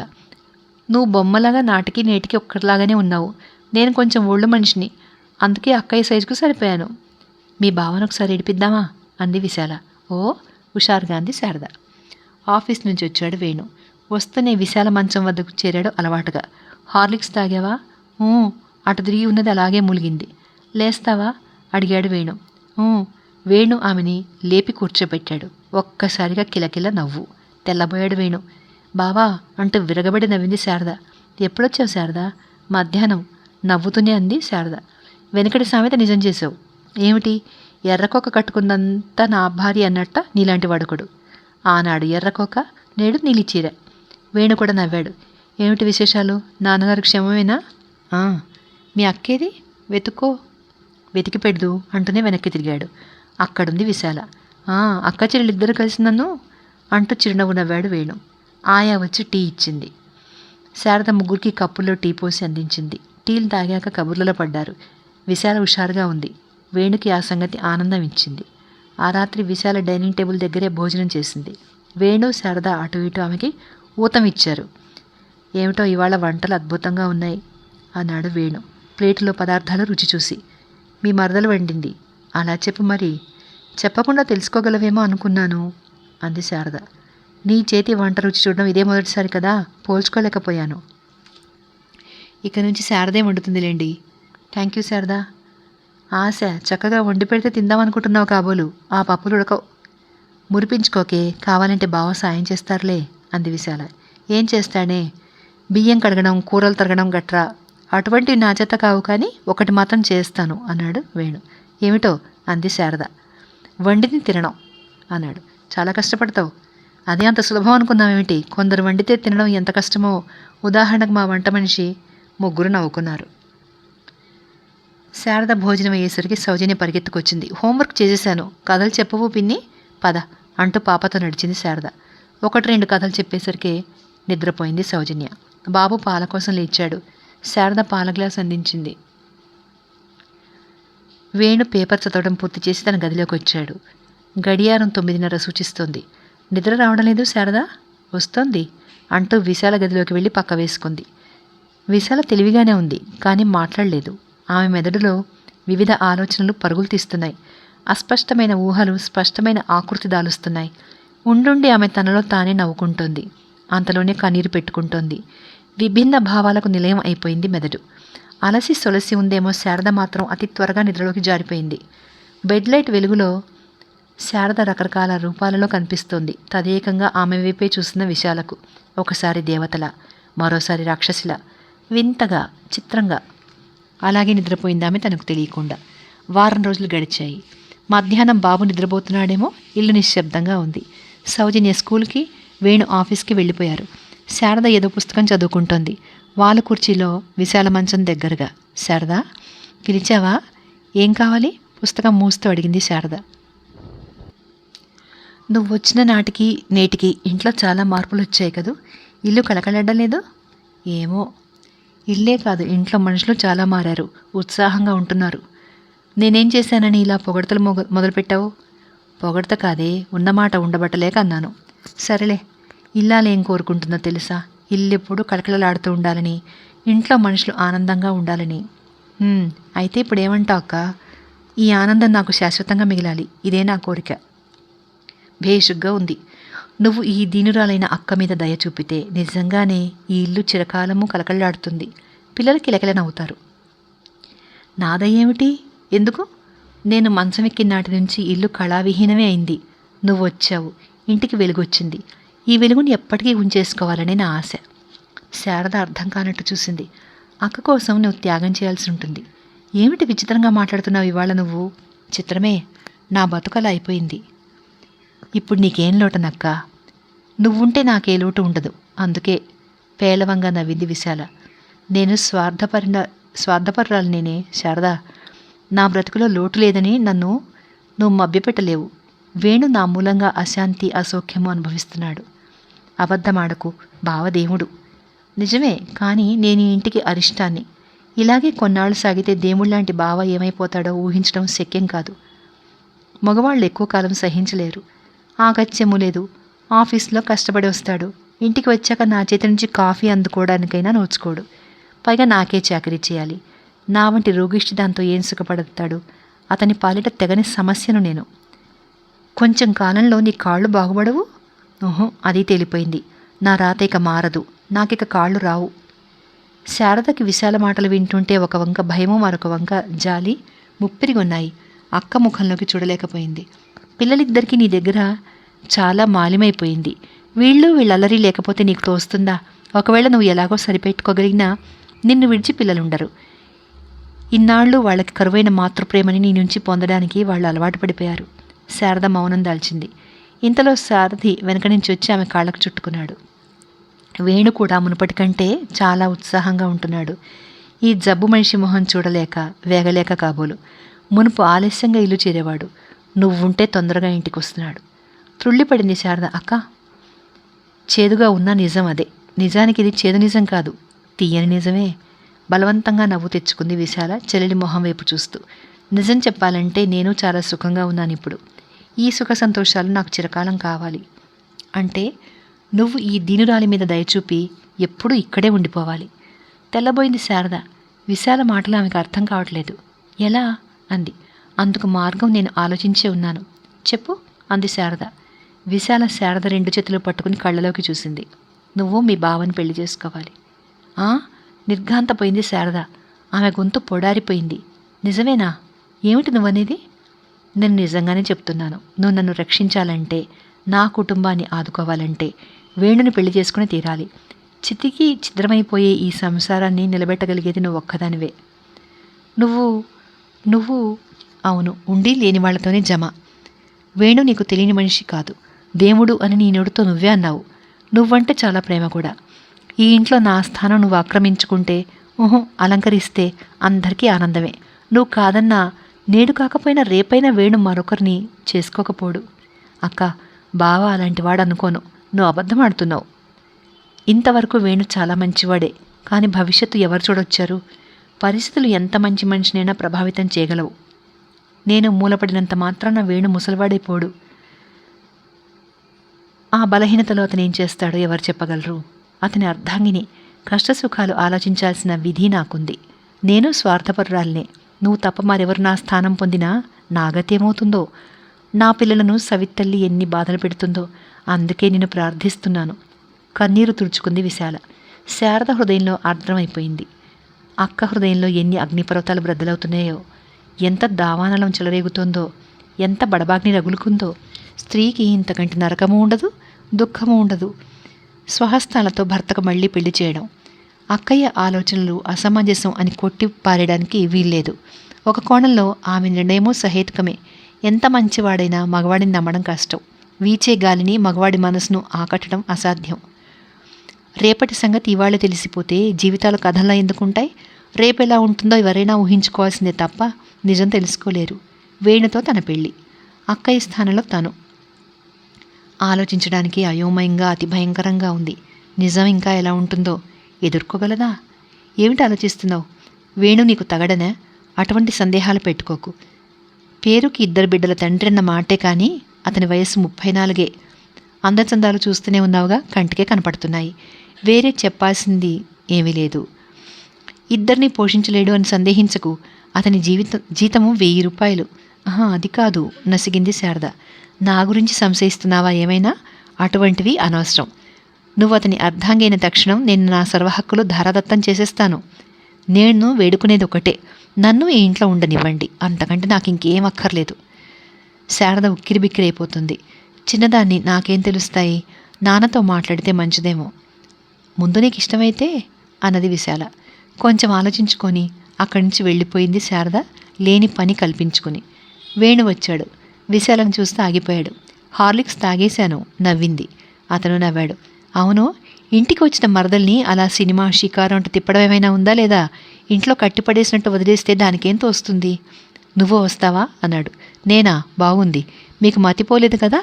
ఈ కాళ్ళు లేని దాన్ని ఎక్కడికి తీసుకెళ్తారు, ఎలా తీసుకెళ్తారు? మీరిద్దరూ అలా తిరిగిరండి, సౌజన్యం తీసుకెళ్ళండి. ఇరకాటంలో పడిపోయాడు వేణు. శారద టీ పట్టుకొచ్చింది. త్వరగా టీ తాగి టాయిలెట్ అయి బావతో అలా తిరిగిరా, డల్గా ఉన్నావు. వద్దులే అంది శారద. అదే, బావ పరాయివాడా? ఎంత చనువుగా ఉండేదానివి. బీచ్కి వెళ్ళి కాసేపు కూర్చుని మినర్వాలో సినిమా చూసిరండి. సౌజన్యని కూడా తీసుకెళ్ళండి. కాళ్ళు లేనిదాన్ని, నాకంటే తప్పదు. మీరెందుకు కట్టిపడేసినట్టు ఉండాలి? నాకెక్కడికి వెళ్ళాలని లేదు. 24 గంటలు ఇంట్లో కూర్చుంటే అలాగే విసుగ్గా ఉంటుంది. ఓసారి తిరిగి వస్తే చిరాకుపోయి చురుకుదనం వస్తుంది. ప్లీజ్ క్విక్గా తయారవు, సౌజన్యకి బట్టలేసి తీసుకెళ్ళు అంది చెల్లెలతో. నువ్వు ఒక్కరిది అయిపోవు. మరేం పర్వాలేదు. ఇంకా వంట కాలేదు. ఆయా చేస్తుంది వంట. అనవసరపు ఆలోచనలు మాని వెళ్ళు. విధిలేనట్టు బయలుదేరారు శారదా, వేణు. సౌజన్య పిని చేపట్టుకు నడిచింది. రిక్షాలో బీచ్ చేరుకున్నారు. ఇసుకలో నడుస్తుంటే సౌజన్య ఆనందానికి అవధుల్లేవు. వేణుకి కూడా ఉత్సాహంగానే ఉంది. అతని మెదడులో గతం మెదిలింది. విశాలతో తరచుగా బీచ్కి వచ్చేవాడు. విశాలకి పచ్చిమిరపకాయ బజ్జీలంటే చాలా ఇష్టం. అవి తినడం, మంచినీళ్ళు దొరక్క వగర్చుకుంటూ నడవడం. బీచ్కి వస్తే చాలా అల్లరి చేసేది విశాల. ఏమిటి బావా ఆలోచిస్తున్నావు? ఏమీ లేదు. ఇలా ఇసుకలో కూర్చుందామా? ఇద్దరు కూర్చున్నారు. వాళ్ళకు కొంచెం దూరంలో సౌజన్య చాలా సీరియస్గా ఇసుక గుళ్ళు కడుతోంది. శారద సముద్రాన్ని చూస్తుంది. ఎందుకలా ఉన్నావు శారదా? మీ అక్క ఏమైనా అందా నీతో? ఏమన్నది? మన పెళ్లి విషయం నోరు జారింది శారద. మన పెళ్ళి? వేణు ఆశ్చర్యపోయాడు. విశాల ఎందుకు తొందరపడింది? నిజంగా ఆమెకు పిచ్చెక్కలేదు కదా? మరోలా అనుకోకు శారదా, మీ అక్కకు మతి సరిగ్గా లేనట్టుంది. కాదు, అక్క మాటలు సమంజసమే. తెల్లబోయి చూశాడు వేణు. ఆమె తాపత్రయం నేను అర్థం చేసుకున్నాను. అక్కయ్యని సమర్థిస్తున్నాను కూడా. శారదా, తొందరపడకు, నిదానంగా ఆలోచించు. ఆలోచించుకునేందుకేమీ లేదు. పెళ్ళంటే 100 ఏళ్ల పంట శారదా. మీ అక్కయ్య అర్థం పర్థనేని ఆలోచనలతో పిచ్చిగా ఏదో అంటే దాన్నే పట్టుకు వేలాడుతున్నావా? ఆమె భయాలు ఆధారరహితాలు, అర్థం లేనివి. నేను ఆమెకి ఎన్నడూ అన్యాయం చేయను. నా మాట నమ్ము. నువ్వు అక్కయ్యకు అన్యాయం చేస్తావని కాదు, నీకు నువ్వే అన్యాయం చేసుకుంటున్నావని. అలాంటిది ఏమీ లేదు శారదా. మీ అక్కయ్య మాటలు పట్టుకుని నువ్వు త్యాగాలు చేయడానికి ప్రయత్నించకు. పెళ్ళంటే 100 ఏళ్ల పంట. చూస్తూ చూస్తూ రెండో పెళ్లివాడిని చేసుకుంటావా? శారద మౌనం దాల్చింది. మీ అక్కయ్యకు నేనేమీ అన్యాయం చేయను, కానీ నీకు నువ్వు అన్యాయం చేసుకోకు. లేదు బావా, నేను నిర్ణయానికి రావడం జరిగిపోయింది. ఏమిటా నిర్ణయం? తర్వాత చెప్తాను. సౌజన్య పిచ్చిగూడు కట్టేసింది. పరుగున వచ్చి, పిన్ని, నాన్న చూడండి ఎంత బాగా కట్టానో అంది తమాషగా కళ్ళు తిప్పుతూ. పద చూద్దాం. వేణు, శారద లేచారు. సౌజన్య హడావిడిలో పిచ్చిక గూడు మీద కాలు వేసింది. గూడు కూలిపోయింది. అయ్యో, దుఃఖం వచ్చేసింది సౌజన్యకి. పర్వాలేదులే, మళ్ళీ వస్తాంగా కట్టుకుందాం ఓదార్చింది శారద. సినిమాకు టైం అవుతోంది శారద, పద. సౌజన్యని నడిపించసాగింది శారద. వేణు ముందుకు దారితీస్తుంటే అతని వెనక శారద, సౌజన్య నడుస్తున్నారు. బీచ్కి థియేటర్కి అట్టే దూరం లేదు. 10 నిమిషాల్లో థియేటర్ చేరుకున్నారు. డాడీ దాహం వేస్తుంది. కోకోకోలా కావాలా, గోల్డ్ స్పాట్ కావాలా? Gold Spot. శారద నీకు? నాకేమీ వద్దు. ఏమిటి శారద అలా నిర్లిప్తంగా ఉన్నావెందుకని? నాకు బాగుండట్లేదు. పేలవంగా నవ్విందామె. చివరికి వేణు బలవంతం మీద కోకోకోలా తాగక తప్పలేదు. ముగ్గురు థియేటర్లోకి నడిచారు. సినిమా సగానికి వచ్చేసరికి సౌజన్య నిద్రపోయింది శారద ఒళ్ళో. షో అయినాక ఇల్లు చేరుకున్నారు రిక్షాలో. సినిమా ఎలా ఉంది అడిగింది విశాల. బాగానే ఉంది. వేణు బట్టలకి వచ్చాడు. ముగ్గురు భోజనాలు పూర్తి చేశారు. పౌర్ణమి కావడంలో పుచ్చపువ్వులా ఉంది వెన్నెల. నిండు జాబిల్లి అద్దం లాంటి ఆకాశంలో అందంగా నవ్వుతున్నాడు. నైట్ క్వీన్ వెర్రిగా వాసనలు వెదజల్లుతోంది. విశాల నిద్రమాత్రలు వేసుకుని నిద్రపోయింది. శారదకు నిద్ర రావడం లేదు. కిటికీలోంచి పడుతున్న వెన్నెలను చూస్తూ కొంచెంసేపు మంచం మీద కూర్చుంది. నిద్ర వచ్చే చిహ్నాలు కనపట్టలేదు. మంచం దిగి తలుపు తీసి వీధి గేటు వరకు వచ్చింది. అక్కడే రేరాణి పందిరి ఉంది. కొంచెంసేపు వెన్నెల నుంచుంది. హఠాత్తుగా ఆలోచనలు పరిగెడుతున్న సమయంలో ఒక పిలుపు. శారదా? త్రుళ్ళిపడింది. బావా నీకు నిద్ర రావట్లేదా? లేదు. ఏమైనా కబుర్లు చెప్పరాదు? ఏముంటాయి, మీ అక్కయ్య చాలా పొరపాటు చేసింది. చిన్నదానివనైనా ఆలోచించకుండా నీ ముందు పెళ్లి విషయం ఎత్తింది. నేను చిన్నపిల్లనా? నవ్వింది శారద. మునుపట్లాగే చిలిపిగా అల్లరిగా ఉండవు. నీకు చాలా విషయాలు తెలియవు బావా. ఏమిటి? సారీ.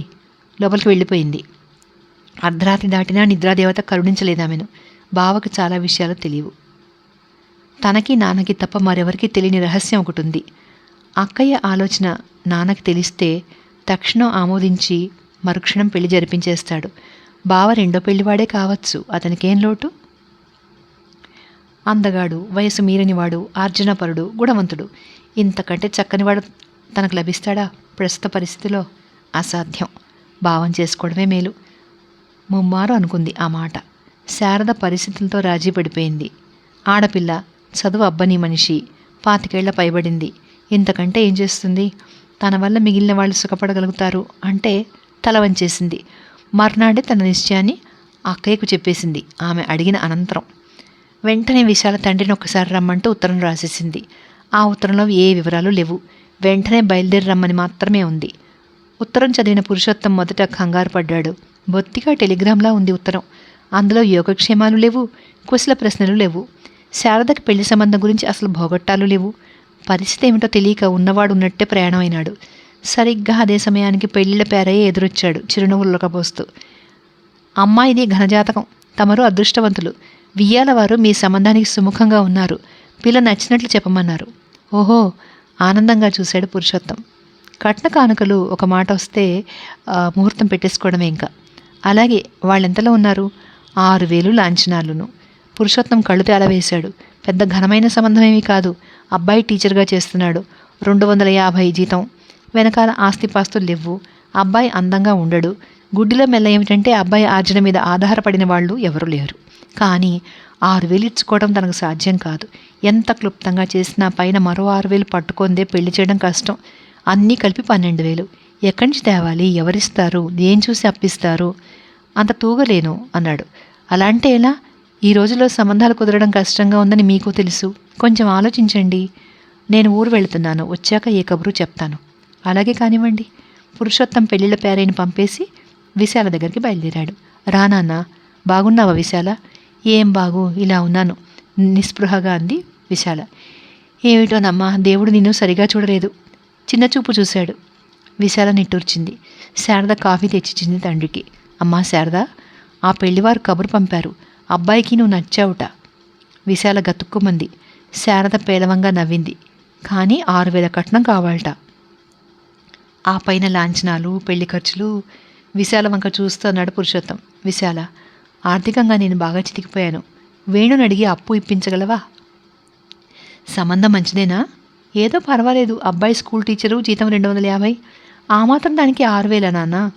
రోజులు అలా ఉన్నాయమ్మా. ఆడపిల్లను కనడమే నేరమైపోయింది. ఇక్కడ అంతకంటే చాలా చక్కని సంబంధం చూశానాన్న. పెళ్లి కొడుక్కి కట్న కానుకలు అక్కర్లేదు. 1,000 రూపాయల జీతగాడు, అందమైనవాడు, వయస్సు 34, చాలా మంచి మనిషి. శారద అక్కడి నుంచి వెళ్ళిపోబోయింది. ఉండు శారద, కూర్చో అని ఎటొచ్చి రెండో పెళ్ళనుకో.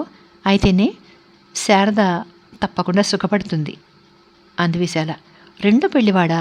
మొదటి భార్య చనిపోయిందా? అడిగాడు పురుషోత్తం. చనిపోయిన వాళ్ళతోనే జమ, కదలలేదు. మొదటి భార్యకి పిల్లలు లేరు? ఉన్నారు. ఓ అమ్మాయి, అబ్బాయి. మరి ఆమెకి పెళ్ళి ఇష్టమో కాదో అన్నాడు తండ్రి. ఆమె బలవంతం మీదనే జరుగుతోంది నాన్న పెళ్ళి. నాన్న, అక్కయ్య చెప్పేది ఎవరి గురించో కాదు, తన గురించే వృద్ధకంఠంతో అంది చెల్లెలు. అమ్మ విశాల. కళ్ళు చీకట్లు కమ్మాయి పురుషోత్తమానికి. విచారించకు నాన్న, నేను పూర్వజన్మలో చేసుకున్న కర్మ. నాన్న, నా మీద నీకేమైనా దయాదాక్షిణ్యాలుంటే ఈ పెళ్లి జరిపించి నా కోరిక తీర్చు. మనస్ఫూర్తిగా చెప్తున్నాను. శారదకేమీ అన్యాయం జరగదు. శారద నా చెల్లెలు.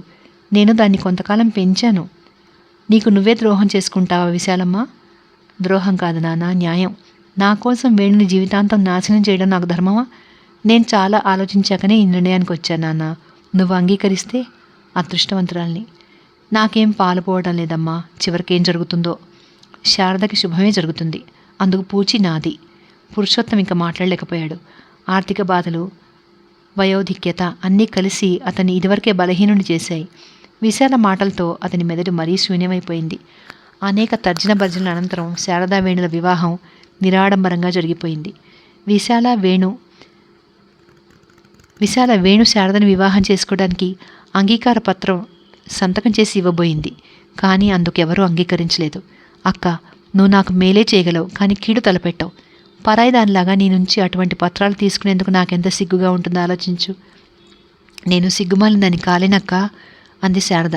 అది కాదు, నేను ఎంత అక్కనైనా నీకు కొన్ని సందేహాలు ఉండొచ్చు కదా. నాకే సంశయాలు లేవు, సందేహాలు లేవు. సరే, నిన్ను ఆశీర్వదిస్తున్నాను అంటూ శారద తల మీద చేత్తో నిమిరింది విశాల. మంచం మీద కూర్చునే. పెళ్లి జరిగిపోయింది. ఇప్పుడు వేణు గదిలో పిల్లలు పడుకోవడలేదు. ఆ గది శారదకి వేణుకి కేటాయించబడింది.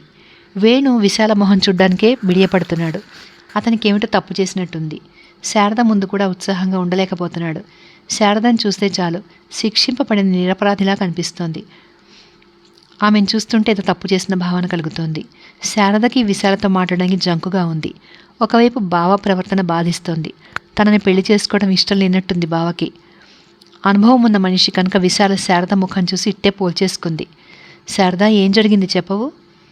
విశాల ఇంకా ఆ విషయం రెట్టించలేదు. శారద మౌనంగా ఉండిపోవడంతో ఆ రాత్రి భోజనాల దగ్గర కూర్చున్నప్పుడు మీ ఇద్దరికి ఒక ప్లేటు చాలు, నవదంపతులు అలాగే తినాలి అంటూ ఒక ప్లేట్ తీసేసింది. అల్లరి చేయకు విశాల, నేనేమైనా చిన్నపిల్లాడినా అన్నాడు. శారద చిన్నదే, ఆ సంగతి మర్చిపోకు. వద్దక్క బ్రతిమలాడింది శారద. నీకేం తెలుసు? నా భోజనం నేను ఆ గదిలోనే చేస్తాను అంది. తర్వాత శారద వేణుకి తినిపించింది. వేణు శారదకు తినిపించాడు. భోజనాల తర్వాత ఒకరి చేత ఒకరికి తోనపాకులు ఇప్పించింది.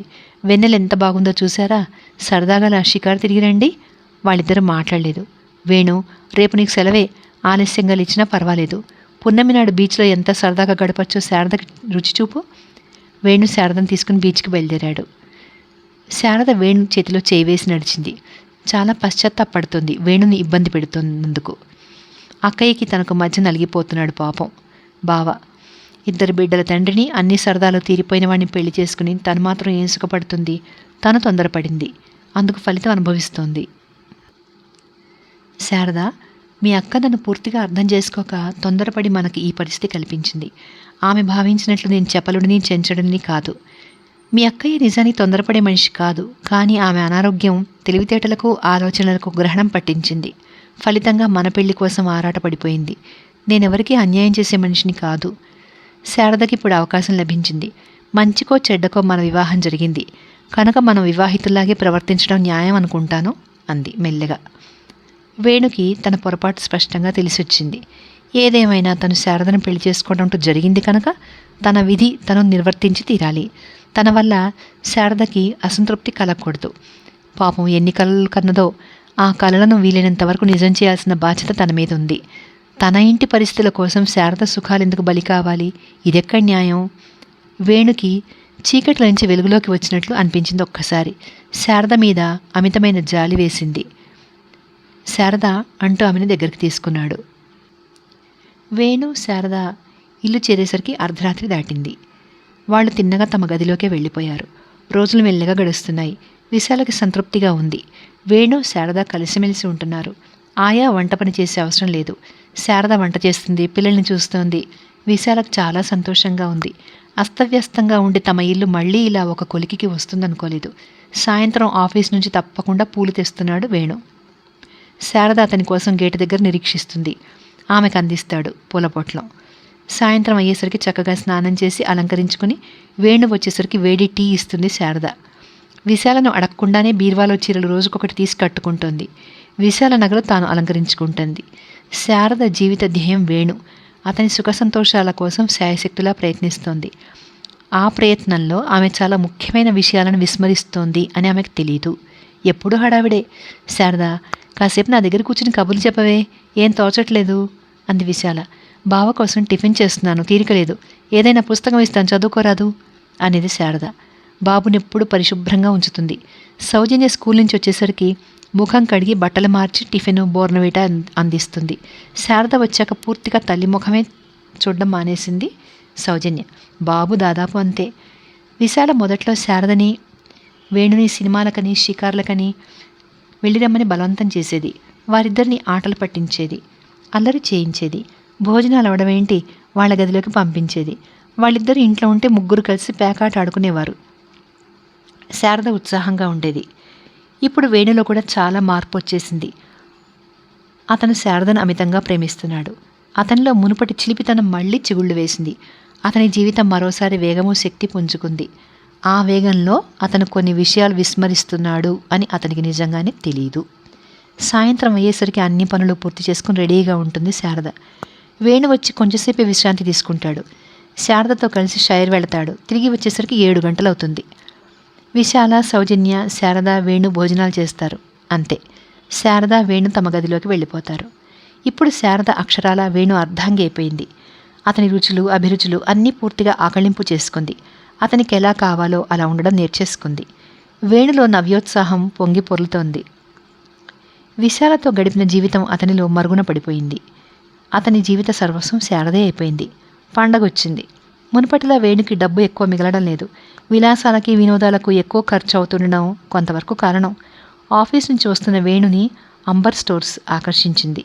షోకేస్లో వయారాలు ఈనుతున్న దంతపు బొమ్మ అందంగా ఉంది. కానీ ఆ బొమ్మ కట్టుకున్న చీర మాత్రం చాలా అద్భుతంగా ఉంది. చిత్రమైన ఎరుపు రంగు, ఆర్ద్ర పురుగు లాంటిది.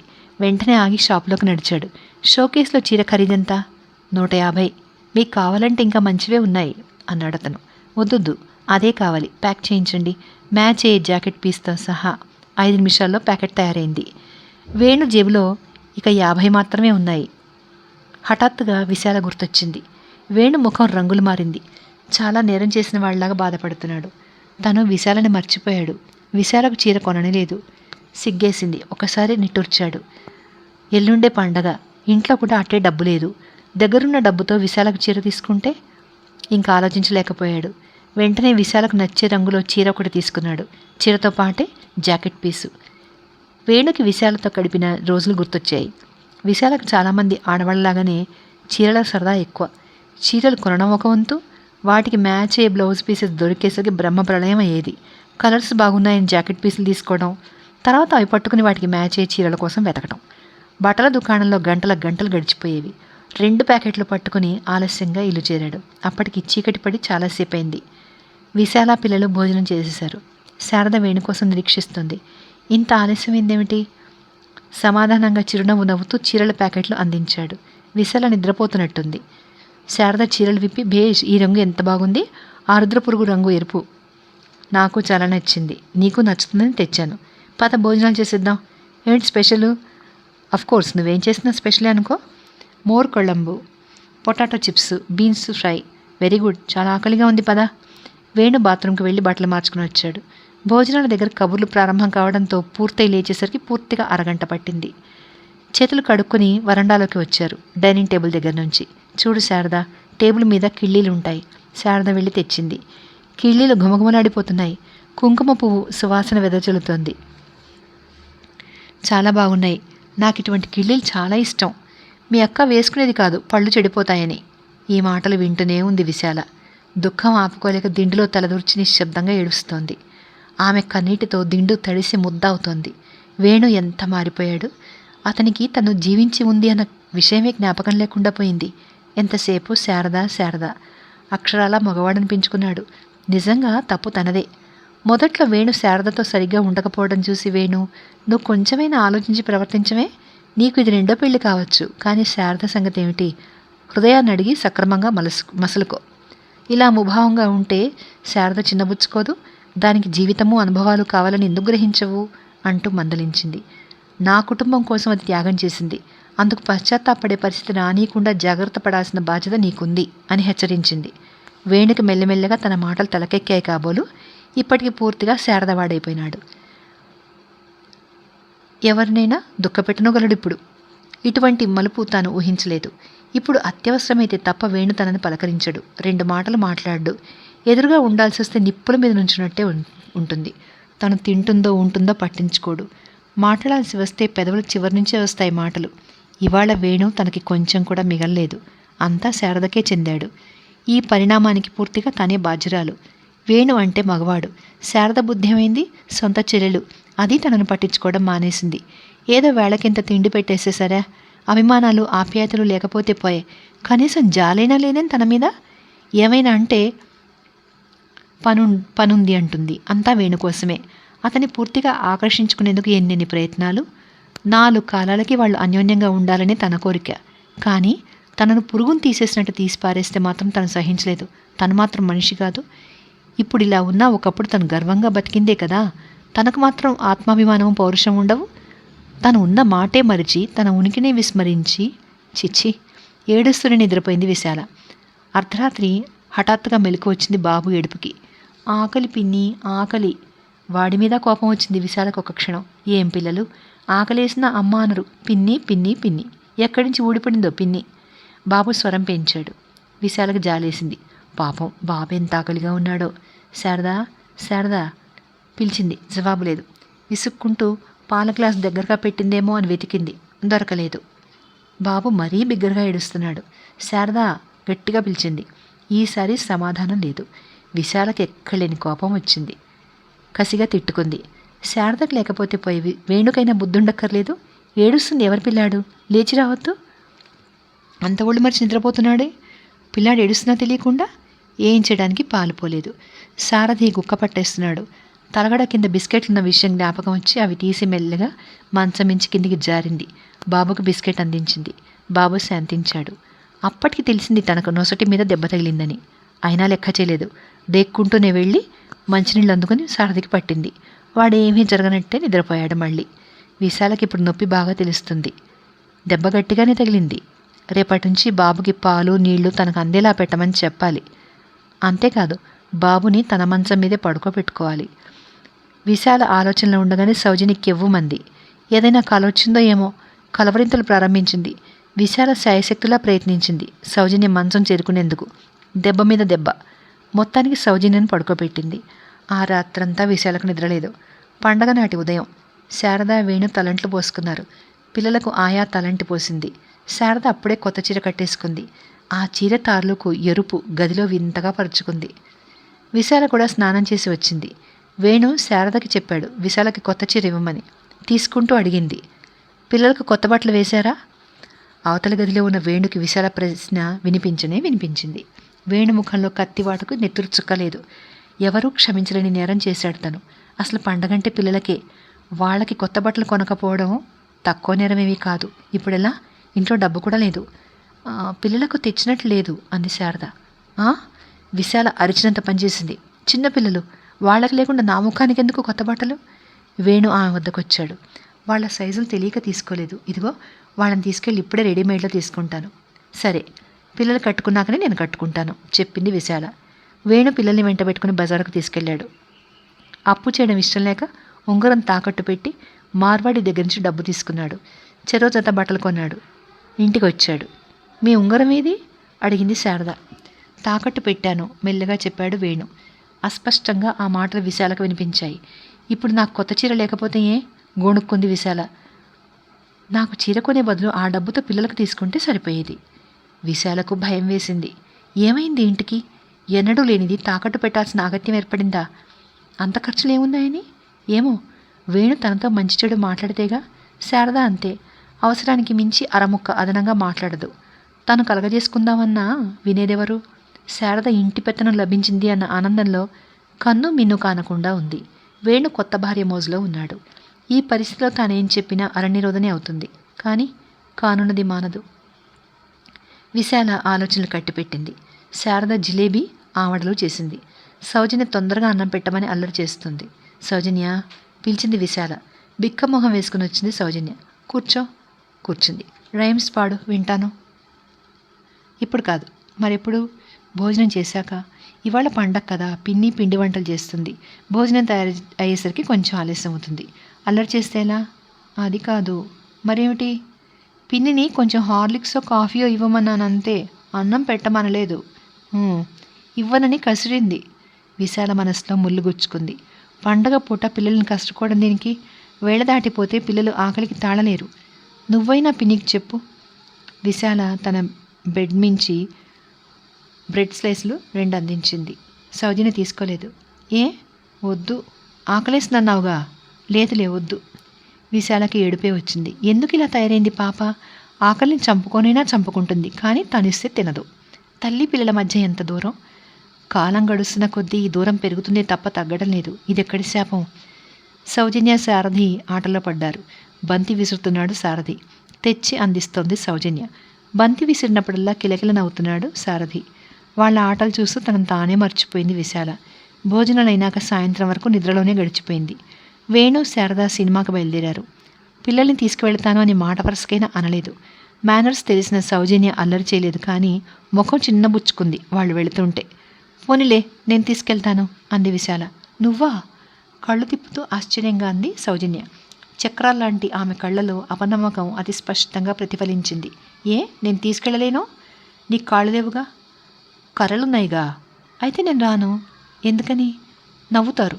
ఎవరు నవ్వుతారు? ఎందుకు నవ్వుతారు? అంది విశాల. కర్రలు పట్టుకుని నడిస్తే అందరూ నవ్వరు. మనసులో మళ్ళీ కంచె గుచ్చుకున్నట్టు అయింది. ఈ పసిపాపకు తల్లి అంటే అసహ్యం. భగవాన్, నేను చేసిన నేరమేంటి? విశాల కన్నీరు ఆపుకునేందుకు విశ్వప్రయత్నం చేయాల్సి వచ్చింది. ముఖం అటు తిప్పుకుంది. సౌజన్య అక్కడి నుంచి వెళ్ళిపోయింది. వెక్కి వెక్కి ఏడ్చుకుంది విశాల. ఆయా వచ్చి పిల్లలకు అన్నాలు పెట్టింది. విశాల భోజనం చేయలేదు. తిండి మీదకి ధ్యాసే పోలేదు. ఆలోచిస్తూ పడుకుంది. ససేమిరా నిద్ర రానంది. సినిమా అయిపోయి వేణు, శారద తిరిగి వచ్చారు నవ్వుకుంటూ. విశాల నిద్రపోతుంది అనుకున్నారు ఇద్దరు. సరసాలతోనూ సల్లాపాలతోనూ తాపీగా భోంచేశారు. స్పెషల్ కిళ్ళి వాసన రేరాని పరిమాణాలనే డామినేట్ చేశాయి. విశాల గట్టిగా కళ్ళు మూసుకుంది. వేణు గది తలుపులు మూసుకున్నాయి. విశాల శరీరం అంతా గదిపుడిచింది. ఎంత మారిపోయాడు వేణు! పండగ పూటైనా పలకరించలేదు. ఆ రోజులో ఎంత ప్రేమ ఒలకబోసేవాడు. విశాల, నువ్వు లేకపోతే నాకు జీవితమే లేదు అనేవాడు. ఇలా తయారైపోయాడేమిటి? 4 రోజులు పోతే విశాల, నువ్వు ఉంటే నాకు జీవితమే ఉండదు అనేటట్టుంది వైఖరి. తను వాళ్ల మధ్య పానకంలో పుడకలా కనపడుతుంది. శారద అక్కయ్య మాటే మర్చిపోయింది. ముమ్మూర్తులా మగవాడు అనిపించుకున్నాడు వేణు. పిల్లలకి తను అంటరానిదే అయిపోయింది. ఇంకా తనెందుకు జీవించటం? తను ఒంటరిది. అడుగు తీసి అడుగు పెట్టలేని తానంటే అందరికీ అసహ్యమే. తనకు తెలియకుండానే నిద్రలోకి జారింది విశాల. ఎంతో ఎత్తైన కొండ. శిఖరం సూటిగా ఉంది. ఆ శిఖరం మీద తను, బాబు, సౌజన్య, శారద, వేణు కిందకి వంగి చూస్తున్నారు. కొండ దిగువన పెద్ద ప్రవాహం. సుడులు తిరుగుతోంది భయంకరంగా. అయినా చాలా అందంగా ఉంది నీరు. అలా చూడాలనిపిస్తోంది వంగి. ఇంకా ముందుకు వంగి చూస్తోంది తను. ఎవరు తనని వెనక నుంచి తోసేస్తున్నారు? అయ్యో, తను పడిపోతోంది. వేణు, శారద, సౌజన్య, బాబు నలుగురు నవ్వుతున్నారు. విరగబడుతూ వికటాట్టహాసం చేస్తున్నారు. తను కిందకు పడిపోతోంది. అవిగో నీళ్లు. పడిపోతుంది, చచ్చిపోతుంది. కెవ్వమంటూ కేక. కళ్ళు తెరిచింది విశాల. కిటికీలో నుంచి ఎండపడుతోంది. బాబు ఏడుస్తున్నాడు. వాడి చేతిలో టూత్పేస్ట్. ముఖం నిండా, ఒంటి నిండా టూత్పేస్ట్. వాడి బుగ్గల మీద తట్టు తేలింది. ఆయా సర్వశక్తులు కేంద్రీకరించుకుని అరిచింది విశాల. బాబుని ఎవరు కొట్టారు? మండిపడుతూ అడిగింది. అమ్మగారు, మెల్లగా భయంగా చెప్పింది ఆయా. అమ్మగారంటే ఆయా దృష్టిలో శారద, తను కాదు. ఎందుకు కొట్టింది? పేస్ట్ పాడు చేస్తున్నాడని. చిన్నపిల్లాడు తెలియక ఏదో చేసి దానికి ఇంత శిక్ష. బాబుని దగ్గరికి తీసుకోబోయింది. వాడు రాలేదు. గొర్రె కషాయవాడిని నమ్ముతుందిట. ఈ పిల్లాడు పిన్ని కోసమే ఎగబడతాడు. అమ్మ అవసరం లేదు. బాబు పిన్ని దగ్గరికే పోతాడు, తను పిలుస్తున్నా వినిపించుకోకుండా. ఆయా వాడికి ఒళ్ళు కడుగుతోంది. సౌజన్య హార్లిక్స్ తెచ్చింది. నువ్వు తెచ్చావే? గాజు గ్లాస్ చేజారితే పిన్ని పనిలో ఉంది, నన్ను పట్టుకెళ్ళమంది. నువ్వు తాగావా? ఓహో, కాఫీ తాగాను అంది సౌజన్య. బోర్నవిటా కాదు? అయిపోయిందిట. ఎన్నాళ్ళ నుంచి కాఫీ తాగుతున్నావు? సౌజన్య సరిగా చెప్పలేకపోయింది. అదే సమయానికి శారద అక్కడికి వచ్చింది. విశాల సౌజన్యుల సంభాషణ విన్నట్టుంది. ఇంకా బోర్నవిటా తెప్పించదలుచుకోలేదు అంది. ఏ? వేణు విసుక్కుంటున్నాడు. ఇంటికి చాలా ఖర్చు అవుతుందని, అప్పు చేయాల్సి వస్తుందని. ఖర్చు తగ్గించడం మంచిదే, నేను కాదనను, కానీ పిల్లల నోళ్లు కొట్టి కాదు. నాకిక హార్లిక్స్, యాపిల్స్, మందులు వద్దు, కానీ పిల్లలకి పాలు, బోర్నవిటా మానేయకు. శారద విసురుగా లోపలికి వెళ్ళిపోయింది. విశాలకి ప్రపంచం అంధకార బంధురంగా కనిపించసాగింది. ఎలా తయారైంది ఇల్లు చివరికి? కొత్త చీరలకి, సినిమాలకి డబ్బు తగిలేస్తే కాని ఖర్చు పిల్లలకి బోర్నవిటా కొంటే అయిందా? చూడబోతే రేపు పిల్లలకి తిండైనా పెట్టేటట్టు లేదు. నెలకి 1000 రూపాయల పైన తెచ్చుకుంటున్న వేణు పిల్లలకి పాలు, బోర్నవిటా ఇవ్వలేని గతికి దిగజారాడా? తను మునుపు సంసారం చేయలేదు, అప్పుడు 25,000 మిగిలేదే కానీ తగ్గేది కాదే. అదనంగా వచ్చింది శారదొక్కతే కదా. ఏం చేస్తున్నారు డబ్బంతా? ఎంత ఆలోచించినా తేలలేదు విశాలకి. పిల్లల మీద అమితమైన జాలి కలిగింది. ఇద్దరిని దగ్గరికి తీసుకుని కరువు తీరా కన్నీరు కార్చాలనిపించింది, కానీ వాళ్ళు తన దగ్గరికి రారు. ఒక్కొక్క మనిషి దురదృష్టం ఎంతగా వెన్నాడుతుంది. ఆ రోజు విశాల కేవలం భోజనం మాత్రమే చేసింది. హార్లిక్స్ కలిపి చేస్తే పిల్లలకి ఇచ్చేమంది. యాపిల్ పండు సౌజన్యకి ముక్కలు చేసి ఇచ్చేసింది. శారద చూసి చూడనట్లు ఊరుకుంది, ఏమీ పట్టించుకోలేదు. విషయాలు వేణు వరకు వెళ్ళినట్లున్నాయి. విశాల వద్దకు వచ్చాడు. మందులు, యాపిల్స్ ఏమి వద్దన్నావుట? నిష్ఠూరంగా అడిగాడు. ఆ నెపంతోనైనా వేణు వచ్చి ఎదురుగా కూర్చున్నందుకు విశాల సంతోషించింది. ఖర్చు తగ్గిద్దామని. పిల్లలకు బోర్నవిటా మానేసే బదులు నేను హార్లిక్స్, పళ్ళు ఆపేయడమే న్యాయమో ధర్మమో. కఠినంగానే ఉంది విశాల కంఠం. పరిస్థితులు కొంచెం అర్థం చేసుకోవాలి అన్నాడు వేణు. చేసుకున్నాను కనుకనే. కొంచెం ఆగింది విశాల. ఎటూ నేను కాళ్ళు లేనిదాన్ని, కదలలేనిదాన్ని. నా మీద ఏం పెట్టుబడి పెట్టినా, ఎంత పెట్టినా వ్యర్థమే, ప్రతిఫలం ఉండదు. నన్నూరికే మేపడం దేనికి? వేణు హృదయానికి శూలంలా సూటిగా వాడిగా తగిలింది ఆ మాట. ఒక్కసారి ఆత్మపరిశీలన కావించుకోవాల్సిన అవసరం ఏర్పడింది. తను చేసినది తప్పైతే దానికి బాధ్యత పూర్తిగా విశాలదే. లేనిపోని ఊహలతో శారదను పెళ్లి చేసుకునే వరకు ప్రాణం తీసి వదిలింది. నిజంగా తను ఎన్నడూ విశాల గురించి తప్ప మరో స్త్రీ గురించి ఆలోచించలేదు. పెళ్లి చేశాక విశాలే అంది, శారదకి ఇది మొదటి పెళ్ళని మర్చిపోకండి అని. అప్పుడు గుర్తించాడు తన బాధ్యత. శారదకి న్యాయం చేకూర్చడానికి ప్రయత్నించసాగాడు. మనిషికి మనిషి తోడైతే ఖర్చులు పెరుగుతాయో తప్ప తరగవు కదా. జీతం పెరుగుదల కంటే ధరల పెరుగుదల ఎక్కువైపోయింది. అందుచేత ఆర్థిక పరిస్థితి క్షీణించక తప్పలేదు. ఈ నిజాన్ని విస్మరించి విశాల అనవసరంగా తనని అపార్థం చేసుకుంది. ఆమె మానసిక స్థితి చాలా చెడిపోయింది. వ్యర్థ భయాలతో, సందేహాలతో మెదడు నరకం చేసుకుంటోంది. మౌనాన్ని మించిన మందు మరేమీ లేదిప్పుడు. వేణు సమాధానం చెప్పకుండా అక్కడి నుంచి వెళ్ళిపోయాడు. దాంతో విశాల అభిమానం మరింత దెబ్బతిన్నది. అతను అలా మాట్లాడకుండా వెళ్ళిపోవడంతో ఆమె ఆశలన్నీ సమూలంగా కూలిపోయాయి. ఒక్కసారి శారదలో ఏదో మార్పు వచ్చింది. అదేమిటో విశాలకు తెలియకపోలేదు. ఆ మార్పుతో విశాల గుండెలలో రాయిపడినంత పనైంది. ఎప్పటికప్పుడు విషమ సంధిలోనే చిక్కుకునే తన జీవితం మీద తానే జాలిపడింది విశాలి. జరిగిన దానికి సంతోషించాలా, విచారించాలా? ఇదే మరొక పరిస్థితిలో అయితే తప్పకుండా సంతోషించేది. కానీ ఇప్పుడు తల తిరిగిపోయింది ఆమెకి. శారద తనంతట తాను చెప్పలేదు. ఆమె చెప్తే ఎంత బాగుండును. ఆమె కూడా శత్రువులా ప్రవర్తిస్తుంది. ఆయా వచ్చింది. చూడు, ఇంట్లో చీమల మందుందా? లేదనుకుంటాను. వేగం వెళ్ళి బజార్ నుంచి తీసుకురా. ఇదిగో చీటీ, ఇది చూపిస్తే ఇస్తారు. చీటీ మీద పేరు రాసి డబ్బు ఇచ్చింది. ఒక్కసారి గదిలో మందు కలిపిన నీళ్లు చల్లి బట్టతో తుడు, చీమలు చంపుతున్నాయి. ఆయా బజార్కి వెళ్ళి మందు పొట్లను తెచ్చింది. బకెట్తో నీళ్లు తెప్పించి కొంత మందు కలిపి మిగిలిన మందు జాగ్రత్త పెట్టింది. శారద ఆ గదిలోకి వచ్చి 3 సార్లు తుమ్మింది. విశాల నవ్వుతూ సహజమేలే అంది. ఏమిటి అంది శారద. దొంగ, నువ్వు చెప్పకపోయినా నాకు తెలియదనుకున్నావా అంటూ నవ్వింది. నాకు సంతోషంగా ఉంది. కంగ్రాచులేషన్స్. శారద సిగ్గుపడుతూ తల తిప్పింది.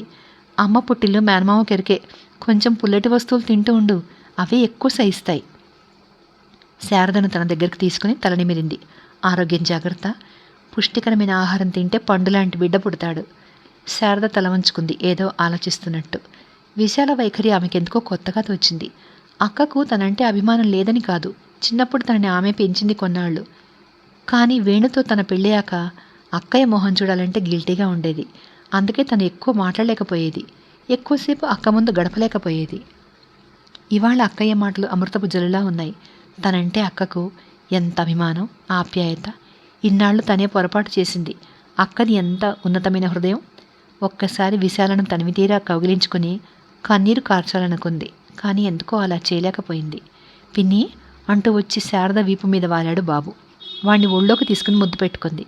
శారద, ఏమక్కయ్య, చిన్న కోరిక కోరతాను తీర్చు. అదేమిటక్క?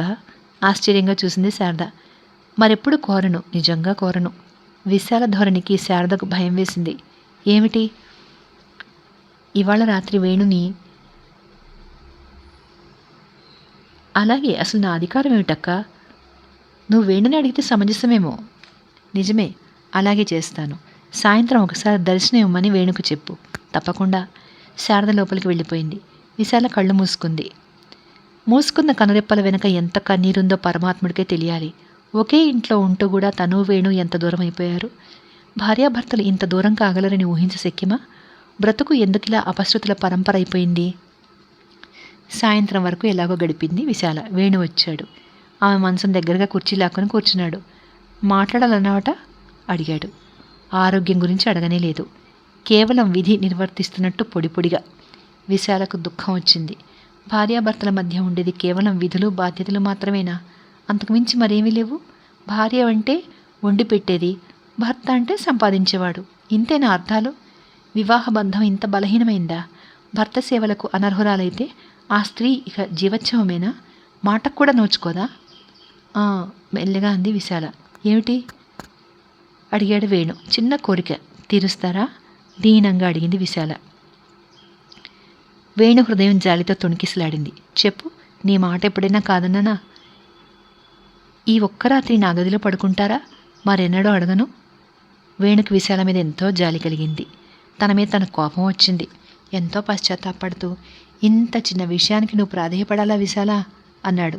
ఆమె ఆనందంగా చూసింది. వేణు విశాల చేతులను తన చేతిలోకి తీసుకున్నాడు. భోజనాలైనాక వేణు విశాల గదిలోకి పడుకోవడానికి వచ్చాడు. విశాలకు కిళ్ళి అందించాడు. విశాల మంచం మీద కూర్చున్నాడు. వేణు, ఏమైనా మాట్లాడవు? నువ్వే చెప్పు. గతం గుర్తు రావట్లేదు. వేణు మౌనంగా చూశాడు. ఆమె పెళ్లినాటి పట్టుచీర కట్టుకుంది. చక్కగా అలంకరించుకుంది. ఆమెకు అన్ని జ్ఞాపకం వస్తున్నాయి. మొట్టమొదటిసారి సినిమా హాల్ దగ్గర వేణుతో పరిచయం, అతని చిలిపితనం, తెలివితేటలు, స్నేహము, ప్రేమ, పెళ్ళి, ఆదర్శ దంపతుల్లా ఉన్నారు అని నలుగురు అభినందించటం, సౌజన్య పుట్టడంతో తన జీవితానికి నిండుతనం వచ్చింది. ఒక గర్వం, ఆత్మవిశ్వాసం. కొంతకాలానికి మళ్ళీ బాబు. అప్పుడే గతుకుల్లో పడిపోయిన జీవిత రథం. ఇక మరి లేవలేదు. తనకు పేరు తెలియని జబ్బు, పక్షవాతం వంటిది. కాళ్ళు పోయాయి. తను నడవలేకపోయింది. అవిటిదైపోయింది. ఇక జీవితంలో ఆశ అన్నది లేకుండా పోయింది. బ్రతుకు వెలుగుకి మెరుపులకి నోచుకోవడం మానేసింది. పెను చీకటైపోయింది. వేణుని తను చాలా ఇబ్బంది పెడుతున్నట్లు అనిపించేది. వంటకి, ఇంటి పనులకి ఒక మనిషిని కుదుర్చుకున్నాడు. ఆమె వంట అంత బాగుండేది కాదు. పిల్లల్ని సరిగా చూడగలిగేది కాదు. ఎందుకో ఇక జీవితం పరిష్కారం దొరకని సమస్యగానే మిగిలిపోతుంది అన్న నిర్ణయానికి వచ్చేసింది. ఆ సమయంలో శారదకి పెళ్లి సంబంధం చూడమంటూ ఉత్తరం రాశారు. వేణుకి శారదనిచ్చి వివాహం చేస్తే తన సమస్యలన్నీ తీరిపోతాయనిపించింది. వేణు సుఖం కోసం, పిల్లల పెంపకం కోసం వేణుకి శారదనిచ్చి ద్వితీయ వివాహం చేయడమే ఏకైక మార్గంగా తోచింది. నాన్న, శారద, వేణు కూడా అంగీకరించారు చివరికి. నాన్న పేదవాడు కాకపోతే శారదని రెండో పెళ్లివాడికి ఇచ్చి చేయడానికి ఒప్పుకునేవాడు కాదేమో. శారద ఇంట్లో అడుగుపెట్టింది భార్యగా, వేణు భార్యగా. వాళ్ళిద్దరినీ భార్యాభర్తలుగా మలచడానికి తను ఎంత కష్టపడాల్సి వచ్చిందో. శారద తన చెల్లెలు. ఆమె కాకుండా మరెవరైనా వేణు భార్యగా వస్తే ఎన్ని గొడవలు జరిగి ఉండేవో. చిన్న చిన్న తగవులు, అసంతృప్తులు తలెత్తకపోలేదు. కానీ అవి పెద్దవి కాలేదు. తాము వీధిన పడలేదు. అదే తృప్తి. శారదతో జీవితంలో వేణు తనని పూర్తిగా మర్చిపోయాడు. విశాలతో గడిపిన జీవితం మరుగున పడిపోయింది అతని హృదయంలో.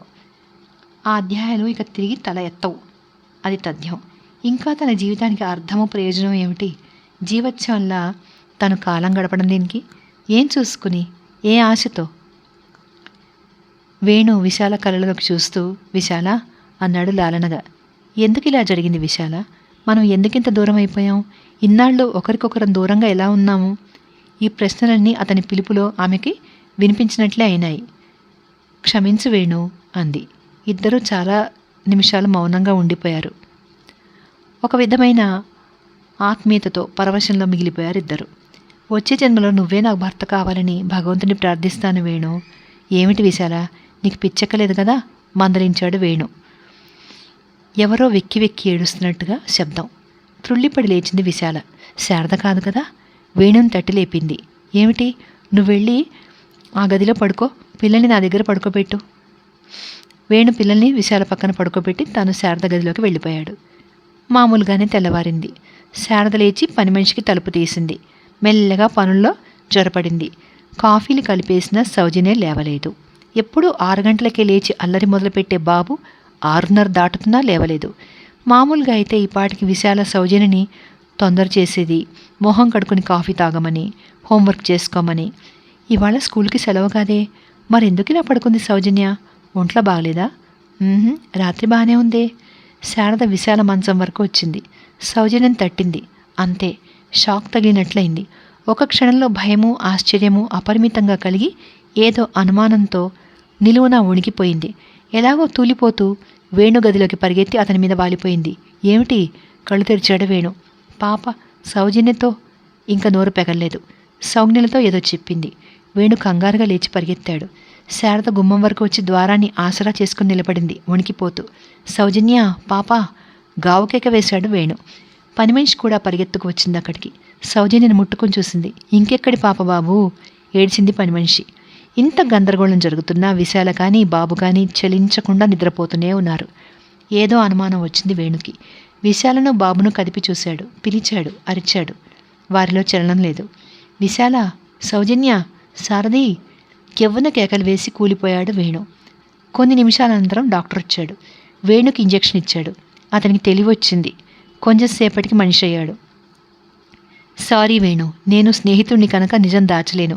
ఈ ముగ్గురి చావు సహజమైంది మాత్రం కాదు. నిర్ఘాంతపోయాడు వేణు. ఎంట్రినో మరేదో తీసుకుని బలవంతంగా ఆగిపోయాడు డాక్టర్. వేణుకి మతిపోయింది. పరిస్థితిని జాగ్రత్తగా గుర్తించు, అనుగుణంగా చెయ్యి, లేకపోతే ప్రమాదం, హెచ్చరించాడు డాక్టర్. తల్లి పిల్లలు ఆత్మహత్య చేసుకున్నారు అని బయటకి పొక్కిపోక ముందే శవాలకు సంస్కారం జరిపించేశాడు వేణు. అతని మెదడులో విషపు ములులా బాధిస్తోంది ఒక ప్రశ్న. విశాల ఎందుకింత దారుణానికి తలపడింది? ఆమెకు తను చేసిన లోటేమిటి? ఏ విషయంలోనూ ఆమె ఇష్టానికి వ్యతిరేకంగా నడవలేదే. ఆమె ఒత్తిడి చేయడం వల్లనే కదా తనకు నిజంగా ఇష్టం లేకపోయినా శారదను పెళ్లి చేసుకున్నాడు. వేణు, బావా! ఏడుస్తూ వచ్చింది శారద. ఆమె వైపు చూశాడు వేణు. నాన్న వచ్చాడు. పురుషోత్తం ఆ గదిలోకి వచ్చాడు. వేణుని చూస్తూనే దుఃఖం ఆపుకోలేక ఒక్కసారి పసివాడిలా ఏడ్చేశాడు. చివరికి ఇలా జరిగింది. విశాల, నువ్వు మాకింత అన్యాయం చేసిపోతావనుకోలేదు. ఎందుకింత ఘోరం తలపెట్టావు? పురుషోత్తం దుఃఖం వేణుని శారదని తెగ కలవర పెడుతోంది. ఆయన తమని అనుమానించటం లేదు కదా. అల్లుడు, విశాల ఎందుకింత దారుణం తలపెట్టింది? వేణు మాట్లాడలేదు. తల వంచుకుని ఉండిపోయాడు. శారద అక్కడి నుంచి వెళ్ళిపోయింది ఏదో పనున్నట్లు. ఆయా పరుగు పరుగున వచ్చింది. బాబు, ఏ? విశాలమ్మ గారి తలగడ కింద అంటూ ఉత్తరం అందించింది. ఆత్రంగా అందుకుని చదువుతున్నాడు వేణు. వేణు, ఈసరికి నువ్వు నన్ను అసహించుకుంటూ ఉంటావేమో. సహజమే.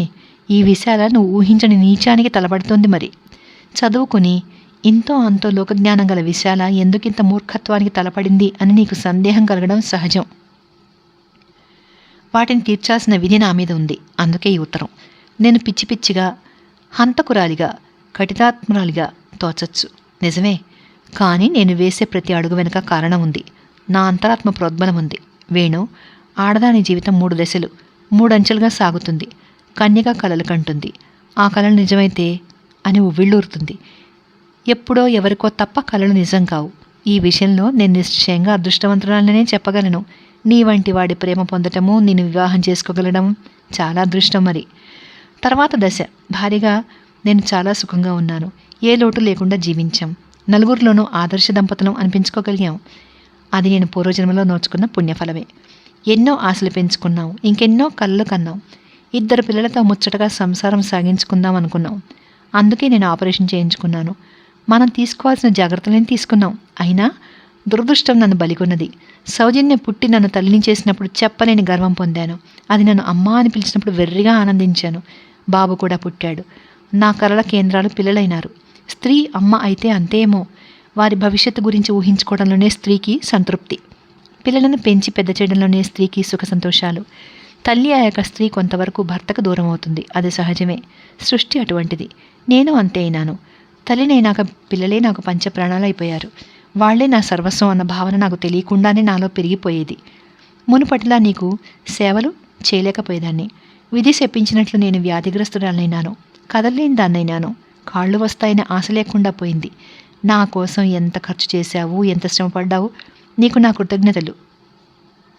ఇల్లు అస్తవ్యస్తమైపోయింది. వంట మనిషి, ఆయా వీళ్ళు ఇల్లు నడపసాగారు. భరించలేకపోయేదాన్ని. మంచం మీద ఉండలేకపోయేదాన్ని. ఉండి లేనిదాన్ని అయిపోయాను. పిల్లలకు తల్లిగా కర్తవ్యం నెరవేర్చలేకపోతూ, భర్తకి భార్యను కాలేకపోతూ ఎంత దుర్భరమైన జీవితమో ఊహించు. నా మనసు స్థిమితంగా ఉండేది కాదు. పనిలేని మంగలి పిల్లి తల గొరిగాడు అన్న సామెతలా పరిపరి విధాలు ఆలోచిస్తున్నాను. నిజంగా నాకు పిచ్చికిపోతుందేమో అనిపించింది. అటువంటి పరిస్థితుల్లో నీకు పునర్వివాహం చేయడం మంచిదిగా తోచింది వేణు. ఆనాడు నేనేమీ ఆలోచించలేకపోయాను. పంతమే తప్ప కొంచెమైనా ముందు చూపు లేకపోయింది. ఆడవాళ్ళు చదువుకున్న మూర్ఖులుగానే మిగిలిపోతారు సుమా. నా మాట నమ్ము వేణు. నేను శారదను సవితిగా చూడలేదు, ప్రత్యర్థిగా భావించలేదు. నువ్వు ఆమెకు చేరువైనందుకు చింతించలేదు సరికదా. సంతోషించాను. నా ధ్యేయం, నా కోరిక, నా ఆశ వాటికి ముప్పొచ్చి పడింది. పిల్లల భవిష్యత్తుకి మనం ఏమైనా చేసి తీరాలి. ఇద్దరి పేర కొంత డబ్బు కూడబెట్టాలి. శారదికి సౌజన్యకి మంచి చదువులు చెప్పించి పెద్దవాళ్ళని చేయాలి అనేవాడివి. నేను మురిసిపోయేదాన్ని. అటువంటి నువ్వు పండక్కి పిల్లలకు కొత్త బట్టలు కొనడం నిర్లక్ష్యం చేశావు. నేను చెప్పే వరకు ఉపేక్షించావు. దాంతో నా భయాలు ప్రారంభమైనాయి. ఖర్చు తగ్గించాలని పిల్లలకు బోర్నవిటా, హార్లిక్స్ మానేస్తామన్నారు. నా అనుమానాలు నిజమైనాయి. పిల్లల గురించి నేను కనే కలలు కలలే అవుతాయి అని స్థిరమైపోయింది. ఆ పిల్లలకు ఎటువంటి భవిష్యత్తు ఉంటుందో ఊహించుకుని అదిరిపోయాను. శారదకు కూడా పిల్లలు పుడతారు. అప్పుడు నా పిల్లల గతి మరీ అధ్వానం అవుతుంది. నేను ఈర్ష్యపట్టం కాదు, అసూయపడము కాదు. నా ఆవేదనను నీ ముందు పరుచుకుంటున్నానంతే. కన్య పాత్ర, భార్య పాత్ర కంటే అమ్మ పాత్ర అతి కష్టమైనది, క్లిష్టమైనది. ఆ పాత్ర ఎంతో సున్నితం. పిల్లలు నన్ను అసహించుకునేవారు. నా దగ్గరికి రావడానికే వారికి వెరుపు. ఒక విధంగా అది నాకు రంపపుకోతే అనిపించేది. తెలిసి తెలియని వయసు పిల్లలు. అమ్మ తమతో ఆటలాడాలని, పాటలు పాడాలని అనుకుంటారు. కాస్త జ్ఞానం వచ్చాక, అమ్మ విషయం తెలిసాక జాలి పడతారు. పిల్లలు స్వతహాగా తెలివైన వారే. చక్కని పెంపకం కావాలి, సరైన వాతావరణంలో పెరగాలి. ప్రస్తుత పరిస్థితుల్లో అది కష్టం. వాళ్ల మీద నేను పెంచుకున్న కలలు నిజమవుతాయన్న ఆశ ఏమీ మిగలలేదు. వాళ్ళు దురదృష్టవంతులు. నా పిల్లలు దురదృష్టవంతులు కావడం నేను సహించలేను. నేను ఒంటరిగా చనిపోతే వాళ్ళు అనాథలవుతారు. అదిగాక వాళ్ళు హీనంగా పెరగడం నాకెంతమాత్రం ఇష్టం లేదు. అందుకే నేను హంతకురాల్ని కూడా అవుతున్నాను. నేను తెప్పించింది చీమల మందు కాదు, అంతకంటే శక్తి కలది. నన్ను క్షమించొద్దు వేణు. నేను హంతకురాల్ని. నేను చేసిన పాపాలకు బాధ్యురాల్ని నేను ఒక్కదాన్నే. నీకు కానీ శారదకు కానీ ఈ ఘోరంలో కొంచెమైనా భాగం లేదు. నేను మనస్ఫూర్తిగా చెప్తున్న మాట ఇది. నన్ను నమ్ము. నా కోసం, నా పిల్లల కోసం, మా ఆత్మశాంతి కోసం 2 కన్నీటి బొట్లు విడు. నువ్వంటే నాకెంత ప్రేమో మాటలో చెప్పలేను. ఈ క్షణాల్లో నేను భగవంతుని కోరుకునేది ఒకటే. వచ్చే జన్మలో వేణు నాకు భర్తగా దక్కాలి. అతని నేను తప్ప మరెవరు పంచుకోకూడదు. అతను పూర్తిగా నాకే భర్తగా ఉండాలి. ఇలాగ ప్రార్థిస్తూ నీ నుంచి సెలవు తీసుకుంటున్నాను. శారదకు చెప్పు. అక్కకి తన మీద ఏమాత్రం కోపం లేదని. శారద అంటే నాకు ప్రేమ.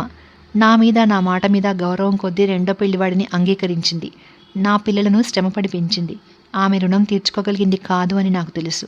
మీరిద్దరూ పిల్లా పాపలతో కలకాలం సుఖంగా జీవించాలని నా కోరిక. నాన్నకి నా నమస్కారాలు అందజేయి. ఇంకేం రాసేది? శాశ్వతంగా సెలవు తీసుకుంటూ విశాల. ఉత్తరం చదివిన వేణు శిలలా మిగిలిపోయాడు. ఇంతటితో ఈ కథ సమాప్తం.